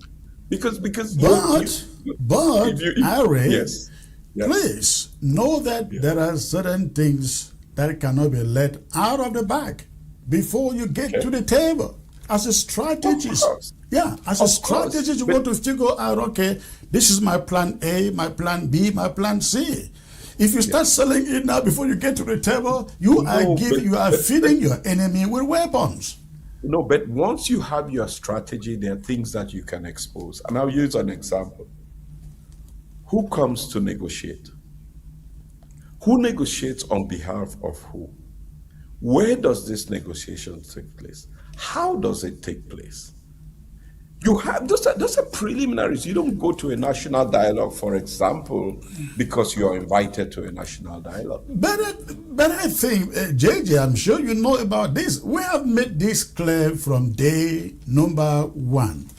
We have listed all those things you're talking about. We want a free and neutral environment where the security of participants can be ensured. That is why you had Switzerland, you had Canada. We have said we want a neutral facilitator, like maybe the Vatican coming in to say, we are offering you our services. We've said that from day number one. As to who goes to represent you, again, those are some of the things you cannot let out of the bag until the moment comes, because you don't know who. La République du Cameroon being very good at buying people, you don't know who they're going to go behind and put. So there are certain things you keep behind you. Yes, JJ. Yeah, I just want to know, it may sound a little digression, but hopefully you see why it's important here. I've written an article about this, and it's about the missed role that the churches mixed in when this struggle started. First of all, if the churches, let me talk about the main churches: Baptists, Presbyterians, Catholics, and Muslims.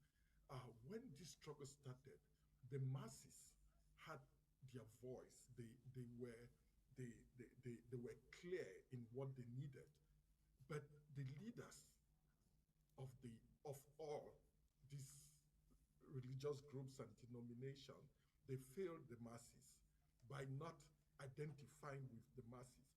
I've asked the question, even to some clergy people, that take, for instance, if this thing started and the Bamenda Ecclesiastical Province, their mini conference, their conference, if they had declared on behalf of the people and went to the Vatican and told them that our people are suffering, we have been marginalized, not just marginalized, this is what we are suffering in Cameroon, my people don't want to be, maybe the Vatican would have come in earlier. If the Presbyterians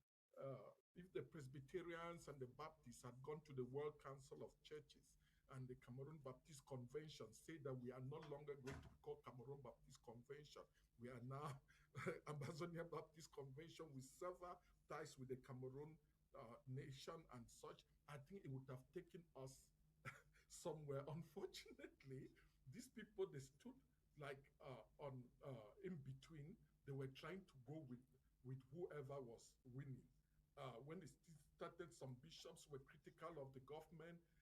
When the government threatened them, or they started seeing that the government was winning, they rushed to the side of the government. The government did not only threaten them, you will recall the government started buying, what do they call them? Sorry, you are talking, some of the you are bishops. muted, you are muted. Recall that. Chris, you're actually muted. Am I muted? Can you hear me? Volume. Oh, I The cannot hear volume you, has though. gone certainly low. Can The you hear me? volume is low suddenly. Okay, go on, go on. You don't need to. Can you hear me, Dr. Asongo? I can I hear think you we had guys. a Can you hear volume. me? It's a volume problem. I can hear you. You can hear me? Yes, all of you. Oh, okay. But the volume, I think we just went down on the volume. I don't know whether Dr. Asongo can hear me. JJ, can you hear us? No, he cannot. He cannot. All right. I So- will go on so- while we figure that out here, please. Yes. In the context of one we started with Biya not even having the capacity or the capability of resolving this crisis. But if the opportunity does present itself, I think it's incredibly important for there to be preliminary consultations prior to any such dialogue. And those preliminary conversations will be intended to ensure that whatever outcome that comes out of the dialogue is one that serves the interests of the Cameroonian people, but it's one that can and must be implemented, because years of suffering is no longer the answer. When I say years of suffering, I put the blame, of course, on the government. I also put the blame on the fact that we have been at war. That's what war does to people. And for peace to prevail, there absolutely has to be some form of negotiations or dialogue that will take us past the impasse that we are in as a country. Well, I think I agree with you.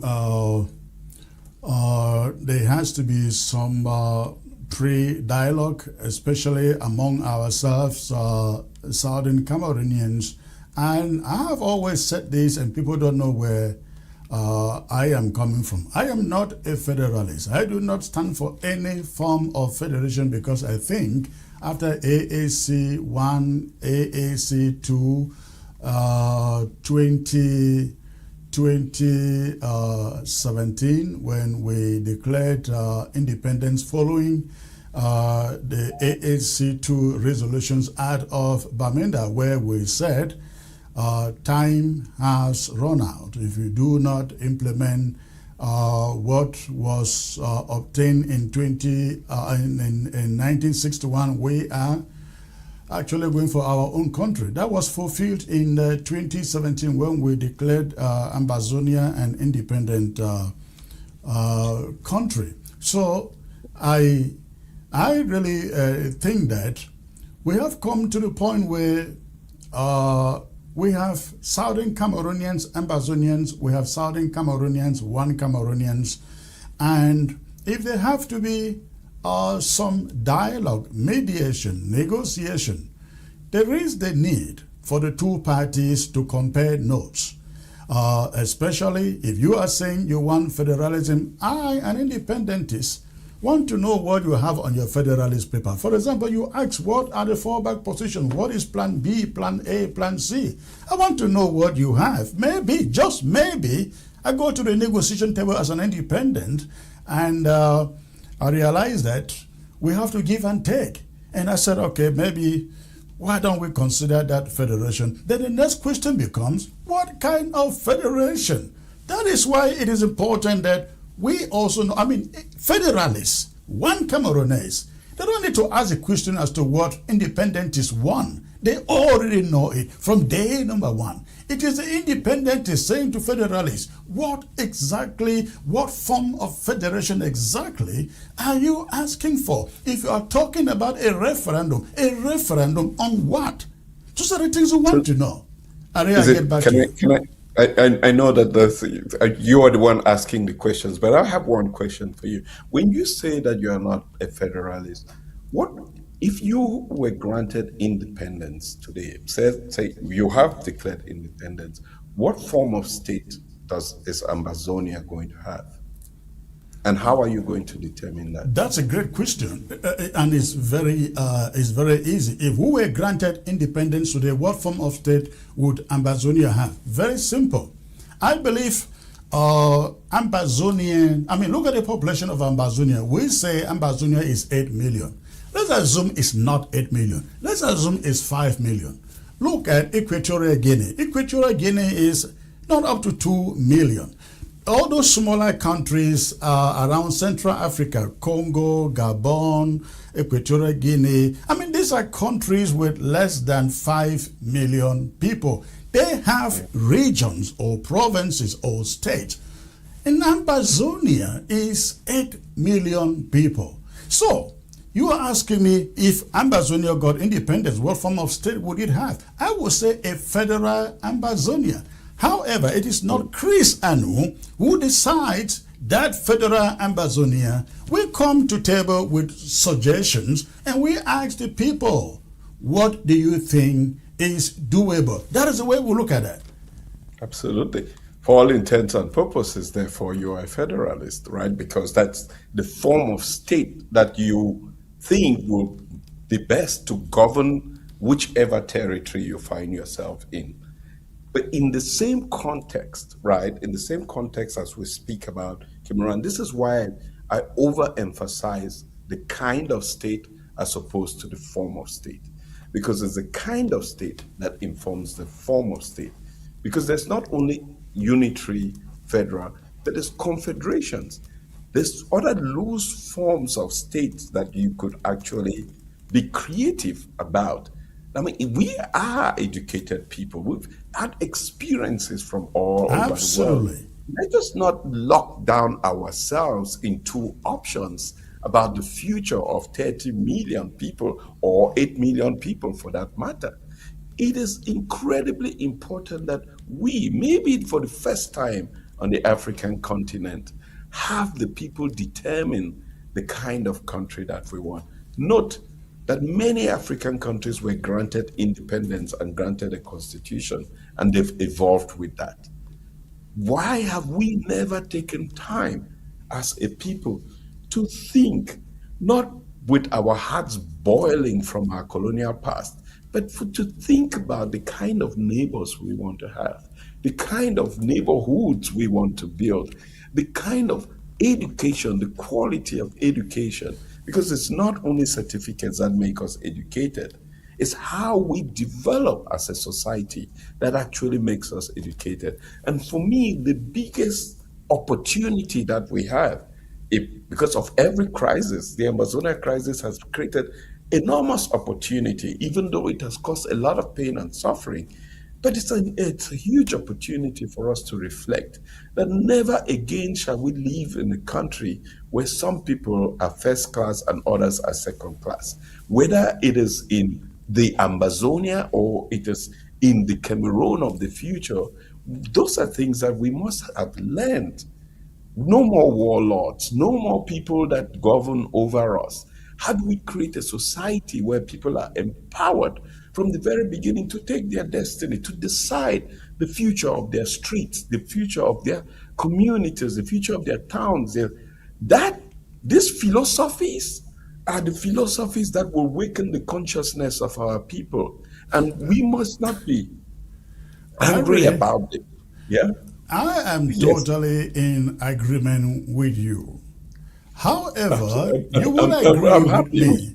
However, you will agree with me that the circumstance doesn't allow what exactly you have described. I give you some practical examples.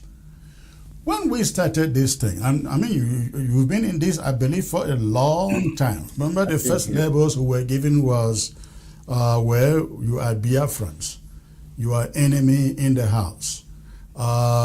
Essentially saying we cannot coexist. Just only yesterday, they created the post of vice president. And it became a big debate. Some say, let the Anglophones, in their words, be entitled to that post. You see that it turned into a big fight. It is not going to be. So my problem with what you are suggesting, if we were in the normal situation, dealing with people who are objective, who want to coexist, I would say, let's try that. Maybe with a new leader who comes over. But you know, as I do, whoever takes over in that country is going to reason like their predecessors because they don't govern, they are led.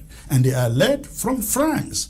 The French are telling them, don't allow Ambazonians, Southern Cameroonians or Anglophones control the oil. Don't allow them control the bananas. Don't allow them control the rubber. Don't allow them control all those resources. That is the problem. I would have no problem coexisting with people who thought that you should have your rights, I should have my rights, I should have the right to elect my governor, elect my mayor, do away with colonial officers like DOs or DOs and so on. Let the people choose who governs them. Francophones don't believe in this. Look at Côte d'Ivoire. Tell me which Francophone country in Africa? Côte d'Ivoire, Gabon, Congo, Democratic Republic of Congo, all those. Which of those countries, even when they are not bilingual as us, practices this kind of system where the people choose their officials? It doesn't happen. So I would say, hey, let's coexist. You live over there, I live over here. Do what you want over there. We choose what to do over here, and we coexist. That's the way I look at it, because going by the history, they are not going to change because they are controlled, they are remote controlled. Yeah, and going by the history, you cannot also rest in this state or in this impasse where there is no path charted forward, because as vigorously as we may defend these positions, when I started this broadcast, I really said these conversations that we're having is a lot more about, like, I originate from Osing in the Southwest Province in Manu Division. It's about a child that's going to be born in Osing tonight in a hospital that may not have all the resources to sustain that child's life.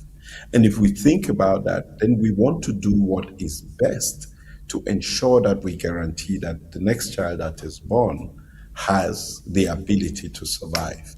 So when you think that is correct. However, assuming the people on top are willing to provide those amenities for the people. And I will give you one example here. Because again, the problem is not us. I think there is some time that you have the thing hanging on your neck and you are like, you know what? Even if it's suicide, I will commit suicide. That is where it got to with us in the Southern Cameroon. Can you imagine? In the course of this war, the BLM Cultural and Development Association in the diaspora, they bought 2 graders, one Caterpillar and a grader. I think this was just about 2 years ago. They bought a Caterpillar and a grader. I think that was bought from the US here, and shipped it to the BLM to help with the state of roads, local roads. Do you know what happened? When those Caterpillars got on the ground and they began using it to upgrade the roads, Yaoundé sent information and said nobody locally has the right to maintain the roads. I mean, you are not asking the government anything, not even gas or petrol money. You have bought your own Caterpillar to fix your own town. And the government from Yaoundé says nobody has the authority to do it. I mean, how do you change the way you perceive when you have this bureaucracy on top telling you you can only do what I ask you to do, even when you are not asking it for resources? Yeah, I have no illusion that there's going to be an epiphany at the top of the government of Cameroon to change, because that would have happened. But I also want to say that we had an opportunity. There was a dialogue that was convened in 2019, which unfortunately was a missed opportunity. Knowing what we know now, that opportunity is going to present itself again. And what did we actually miss? What did we miss? What did we miss in the Grand National Dialogue? By the way, were you there? No, and I'll tell you why I wasn't there. Okay. Because I insisted to have preliminary conditions. I received a first-class ticket. I was going to be flown business to Cameroon. Under what capacity were you invited there? That was my original question. You don't just call me and invite me to a dialogue. What is my role? Yeah. Why will we have a conversation? What are the preliminary conditions? And I turned it down. Now, the reason I say this is that the power for change is not only in the hands of those who purport to govern, but in the hands of the people. By the decisions that we as individuals have made, whether as Anglophones or as Francophones, we have subjugated ourselves because we have not allowed ourselves to think critically and to put the interests of the people first. Even angry, you mentioned suicidal. You could be suicidal, but suicide is not the answer, right? There are moments where you have to talk to maybe a shrink to help you come out of the impasse. What I almost think that this is the moment where we have to allow cooler heads prevail for us to think about, here's the kind of configuration that can work for us as a people. And then we begin a charm offensive. Yes, that charm offensive would include France. That charm offensive would include the other 2/3 of Cameroonians that are on the other side of the Mungo. If we are going to want to find solutions, there has to be ongoing conversations. And that is how every crisis in the world eventually gets settled. Or even when it's sustained, you must not shut those doors to ongoing conversation. Because when the time comes, this is for me, the cry out that I'm making, when the time comes, let's not be arguing federation or independence or all of that. Let's argue, what kind of future do we want for our people? And if you can paint that vision clearly for everyone to see, people will align to that vision. But I really, let me ask you a simple question that I have even seen. Look at the comments here. Some people are asking that question. Why is it that Southern Cameroonians, Ambazonians, or Anglophones like you don't aspire to be on your own? You must cling onto La Republic. Why? Let me put it this way. I would say that if we had a clean sheet, right?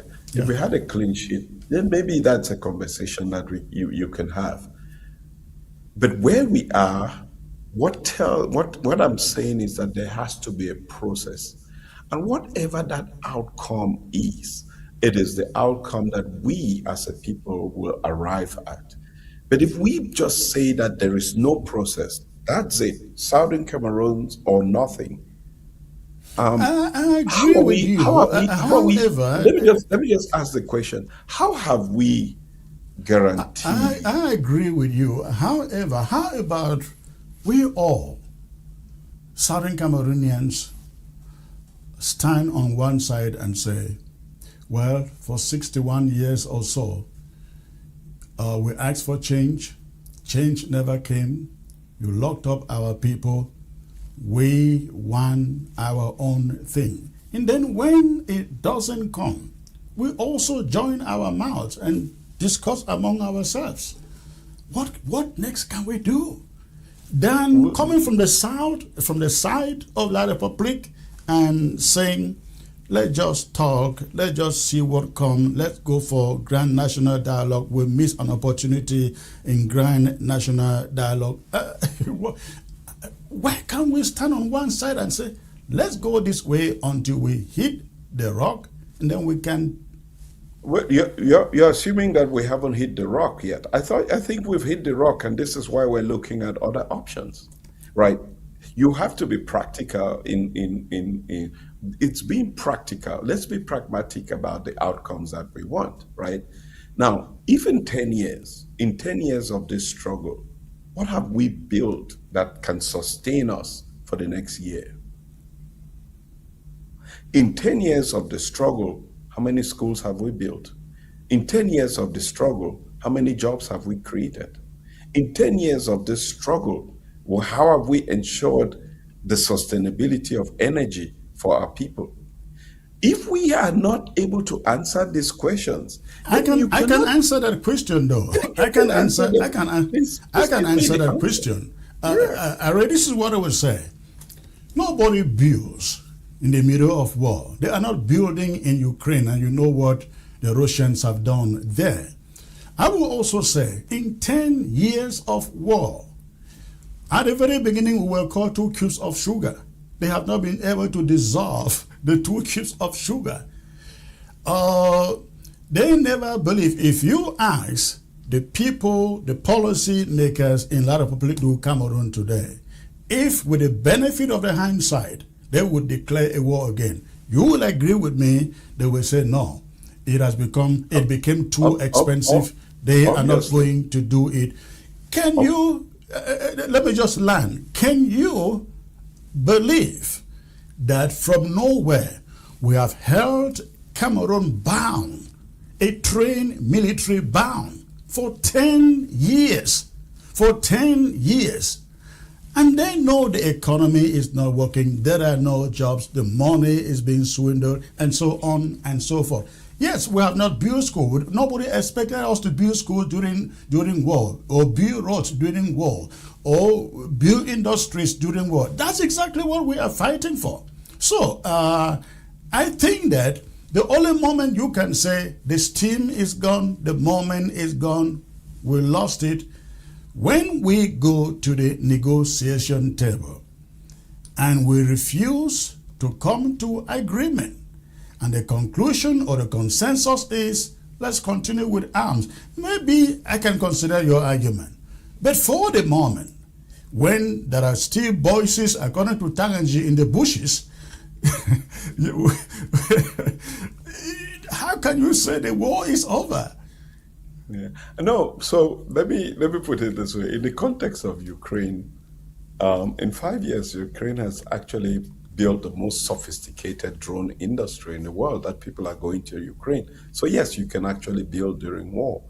You know, on the one hand, you have to, and this is, we have to have learned from history and other things that the moment you declare war, you have to think about the consequences, right? And even Correct. before you declare, think about the consequences. And what are those consequences? And, you know, I recall talking to a leader in this process, I just don't want to call names, the day before this declaration. And I was saying, do you have a way 30 days from now to be able to guarantee salaries for civil servants? Because if you cannot, that would be the beginning of your problems. And why do I say that? Because once people do not have revenue generating income, they will find other means to generate income. But these are things that should be thought about before you make decisions, because every decision has consequences.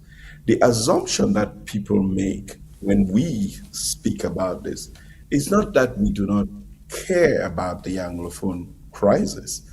It's not that we do not want outcomes for our people. The same thing that you want for every child in Anglophone Cameroon is the same that I want. But I also think beyond that. I also think yes, this child may be speaking English, but if a child is born across the Congo, a child is a child too. So I have to also think about that because I'm a human being. And if a child is born in Nigeria or in Gabon, I have to think about that as well in the context of the elevated position that I find myself in. We have to think about all of these ramifications as we make decisions.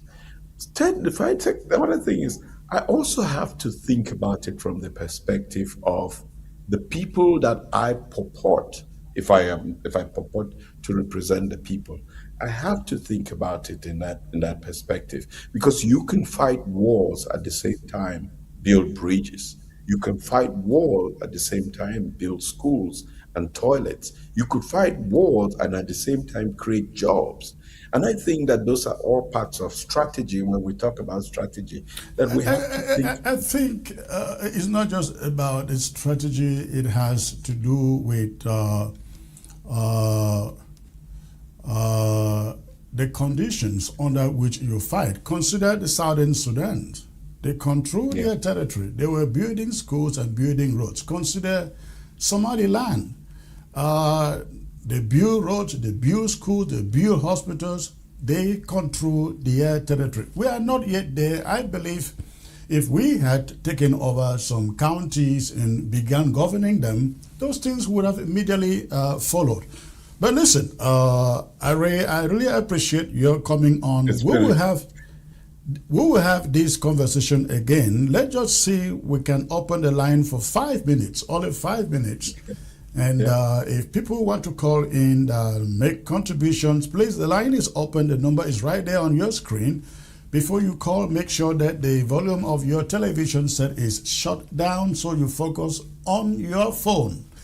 Again, the number is there. But Are, I get back to you. I hear you, but you got really to consider the circumstances. We don't have any territory under control. People who built roads and schools and hospitals during war had their territory under control, or at least part of it under control. We don't have any yet, and I really believe that moment would come. That is, assuming La République du Cameroon doesn't want to call for mediation or dialogue. If they do, we are ready to sit down with them and figure things out. Let me get to the caller here, please. Hello. Good evening, sir. Good evening, sir. Where are you calling from, please? I'm calling from Ground Zero. Okay. What is on your mind?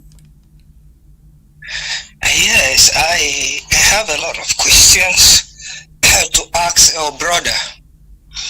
You know, I've been following this crisis since 2017 and read something in the Bible that I want to ask my brother. When the children of Israel, they were in Egypt, ask brother, how long did they stay in Egypt? And what caused them to stay for that number of time? The reason is most Southern Cameroonians are pretending. They are pretending that they are giving solution to the ideas where themselves they know the solution. They don't want to belong. That is the first thing. They don't want to belong. They are pretending. Because a man like our brother Ari, how old is Ari? What has been in Southern Cameroon has been crippled by the Republic. Which kind of school did Ari want us to build in Southern Cameroon when he knows the thoroughly act of the Republic? Did he want to kill more people? They talk about jobs. I think Ari is from Mamfe. Has he ever been to Mamfe? Has he ever created something in Mamfe? So these are people that they come on the show to tell us. Even the Bible says, he that is with you will talk with you. He that is against you will talk his own side. So the presumptuous attitude that they bring on the show doesn't help us. What helps us now is that they bring strategy for us to come together to no matter what they say, La Republic is not hearing. I heard you citing a lot of things. They will never do one of them. Never. Never do one of them because you don't have a president. Because he only comes out occasionally when he wants to dress his selfish interest. He's not dressing the population. So what can Array promise the southern Cameroonians? That in the next 3 months he will create jobs and then La Republic will not destroy those jobs. Yeah, that's a good point. Thank you for the calling. Hello. Thank you, sir. All right, thank you for the... Where are you calling from? Are you calling from Mamfe? I'm calling from Kumba. Oh, okay. All right, thank you for the call. All right, Ray, you can respond to that, please. Well, let me thank you for expressing yourself so passionately. It's incredibly important for us not to see ourselves as two sides, right? The fact that I bring my perspective doesn't mean that I don't walk in the shoes of the Anglophones, because I want a solution just as much as everybody else wants. And I think that we would only be successful as a people when we respect the differences in opinion. Since the beginning of my conversations and all through this Anglophone crisis, I have never pointed a finger of blame at another party. I accept responsibility for where we are as a country, and I do what I believe is right from my perspective to find a solution, even in the circumstances. Let's take, for example, talking about, we know that when you declare independence, it means you are controlling territory. That's what independence means. No, so that is not what it means. I would defy with you there. When you declare independence, can I finish? Hold on a second. When you declare independence, it means you have a territory with internationally recognized boundaries. It means you have a population. It means you have go ahead, please. But that is the point. You don't have to have control over a territory. Yeah, but it's. I mean, I don't disagree with what you're saying. That's just part of it. You're controlling a territory. You have all of those things. So if you have declared independence, it means that you have answers to those solutions. If you don't have answers, then you are not really independent. And if you are not independent, then you have to negotiate your way towards independence, and that entails a process. And unless we're able to understand that it will take a process, then you cannot conclusively say that you have independence and then, ironically, you're asking for somebody to facilitate your independence. No. And again, I'm not saying this. I respect everybody's opinion and their positions that they have taken. Every decision that we make has consequences. We all assume those consequences. I assume consequences of my decision, but I'm convinced that at the end of the day, whether it is true independence or federalism or whatever, that at the end of the day, what I want to see is prosperity. Ari, a second. Let's take this caller and then I get back to you. Hello. Yes, Chris. I'm sorry. Are you on the air? This is Larry. Oh, I am on the air, sir. I'm live. I told you I'm calling into the show. You're right. I'm calling into the show. Okay. Array is a joke. I'm sorry. I have to be harsh because no, but use the right tone to make your argument. Okay, this is the tone of people who have suffered a genocide. You cannot kill people and tell them that they should be gentlemen when Ngongo and Atanganji are adopting the French psychological warfare tactics of what we call false flag attacks, paying people to kill each other to discredit the movement. And Array has the gall to sit there and pretend that if you have independence, you should do this and that. What is he talking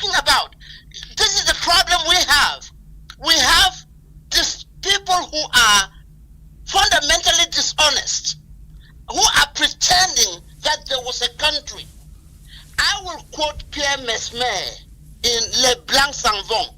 I don't think a lot of them understand French. And that's the problem we have with Anglophones who are debating this issue. If they understood the language and the lexicon of what the French are saying, they will not be speaking the way they are speaking. I will take umbrage with people who claim that we have failed. We have failed in what? We have failed in expressing our intention to be an independent territory after we have seen the example of accountability and transparency that we showed in a brief time when we had the opportunity for self-government. Now, let me make it very clear. Bismarck has said it. If the great problems of the day cannot be solved by parliamentary speeches and debates, they will be solved by blood and iron. The people of Ambazonia have paid for their independence with their blood. They have. All right. We have a cabal of criminals who are trying to succeed. Now, let me conclude by saying this.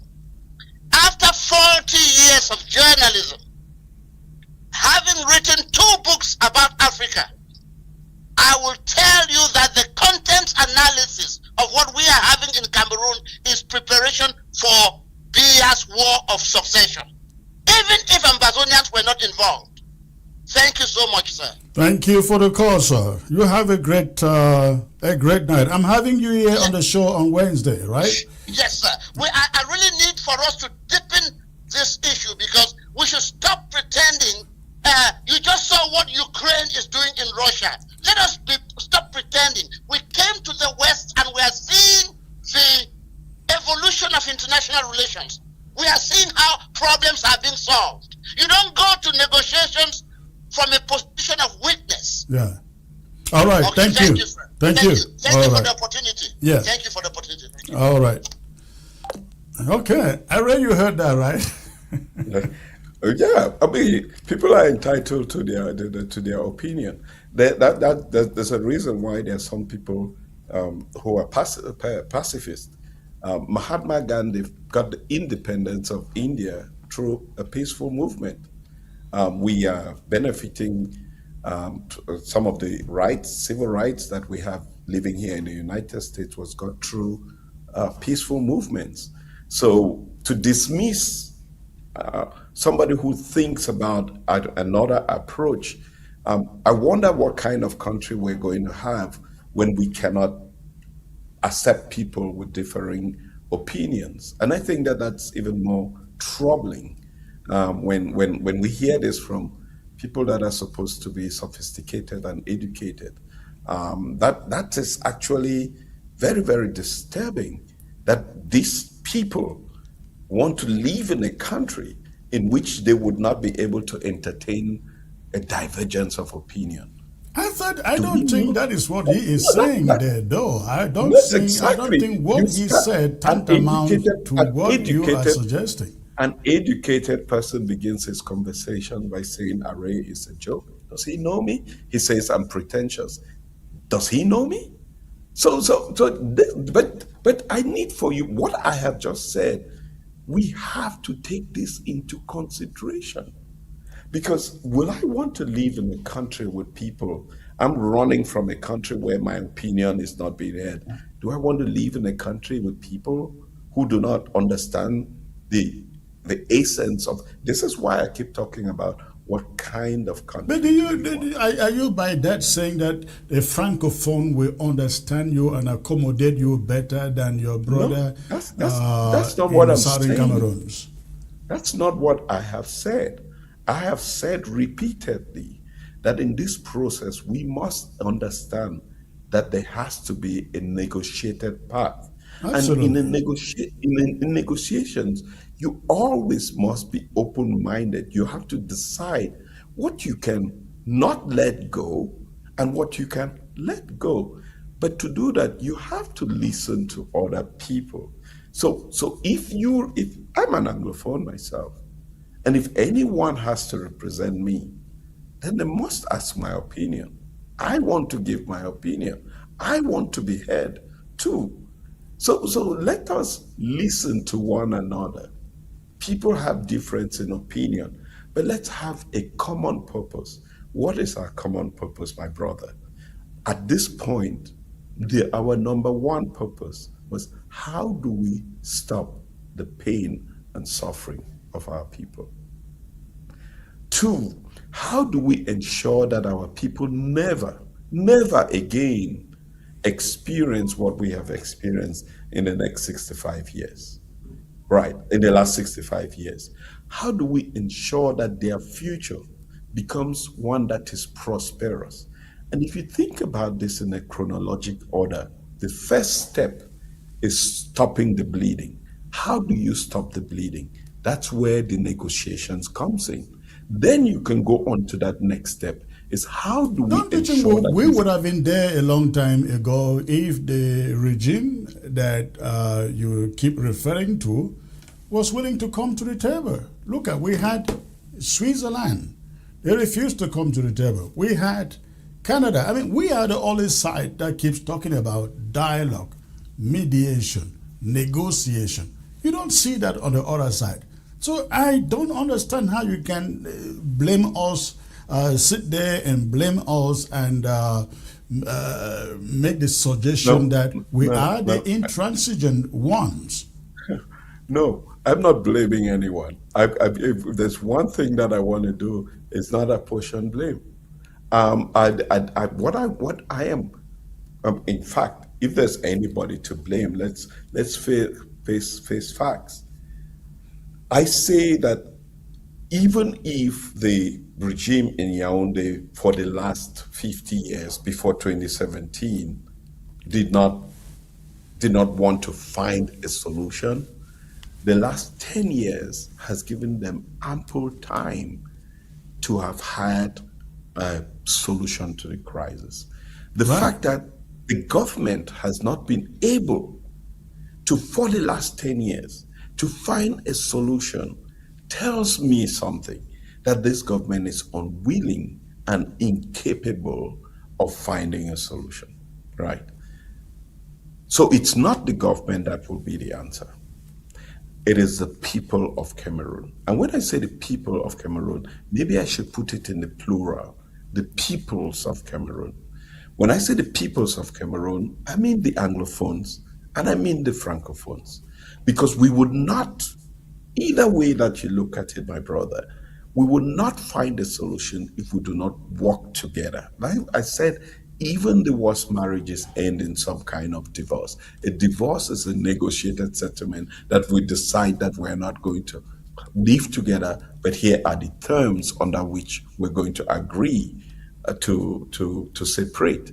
So it's a practical approach that I personally believe will stop the bleeding in the short term, will allow for us to build the framework that is necessary for us to ensure a prosperous future for our people, all our peoples. And I want to put it in this way so that people can understand that I'm not only thinking passionately about one thing.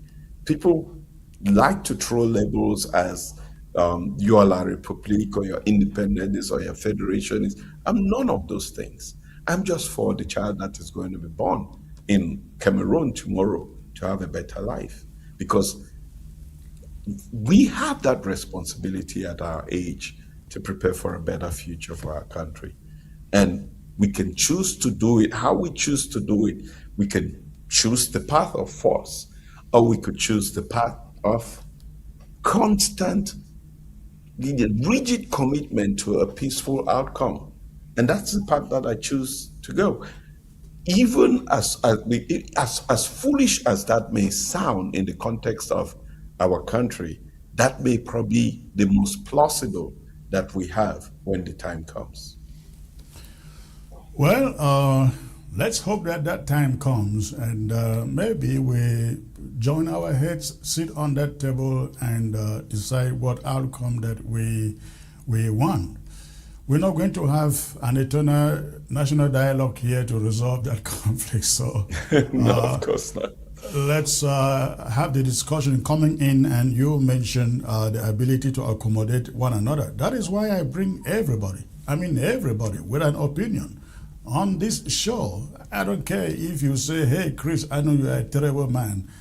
It doesn't worry me. It doesn't put a wound on my skin. So, but I like to bring everybody here because we form opinion out of it.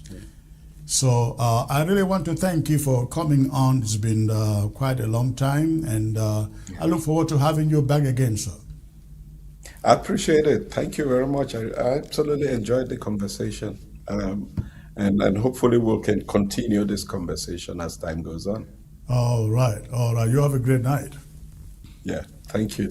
All right, ladies and gentlemen. Before I go, I just want to make the appeal that I brought to you last week.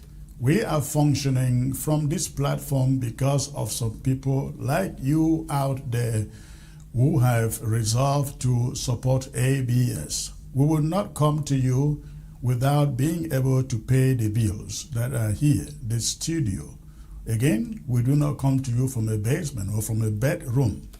We come to you from a professional studio that we pay for. We come to you through internet, through electricity, through the satellite.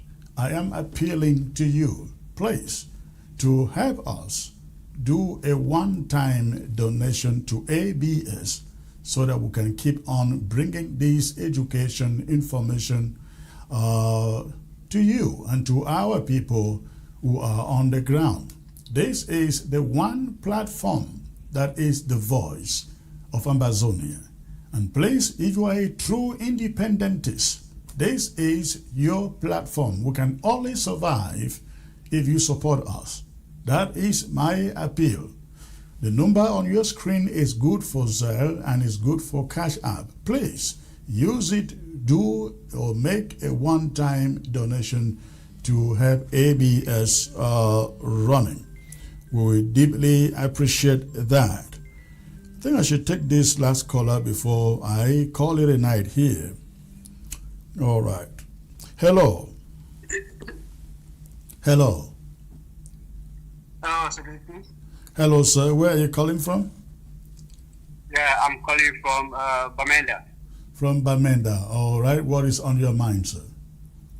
Yeah, I want to thank you first of all for picking my call and for trying to educate, bring together the Southern Cameroons together to see how they can get away with this calamity that is going on in the Southern Cameroon.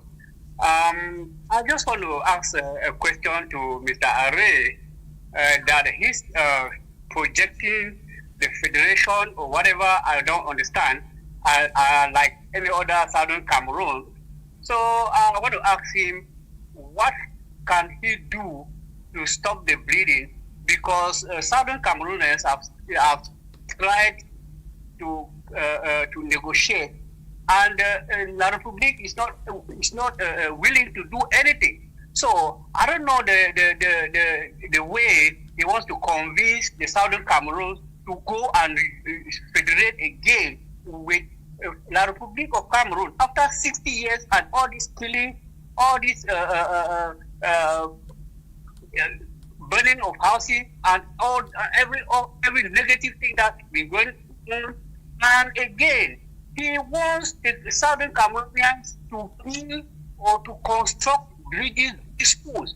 Under which context are they going to build the school under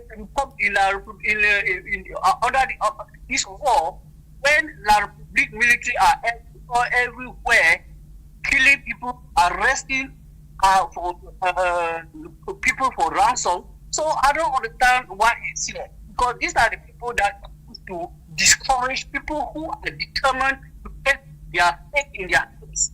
So the last time we brought one lady who was talking about a mother, she's a mother, and still talking about going to live with La Republique. So when you bring people on your show who are not bringing solutions, suggesting something that will to make Southern Cameroonians feel like they are a people, I don't understand. when you keep bringing these type of people, you discourage people. It makes life very, very comfortable for Southern Cameroonians. So I'm pleading with you that next time when you want to bring somebody, make sure that person is going to say something that will make people feel that they need life. They are a people and they need their own way of living. Southern Cameroonians are the Anglo-Saxons and the Francophones. The La République is the French system. So they can never live together. First of all, nobody will want somebody to dictate what you have to do. And that is what he's saying here, that they don't want people to dictate over.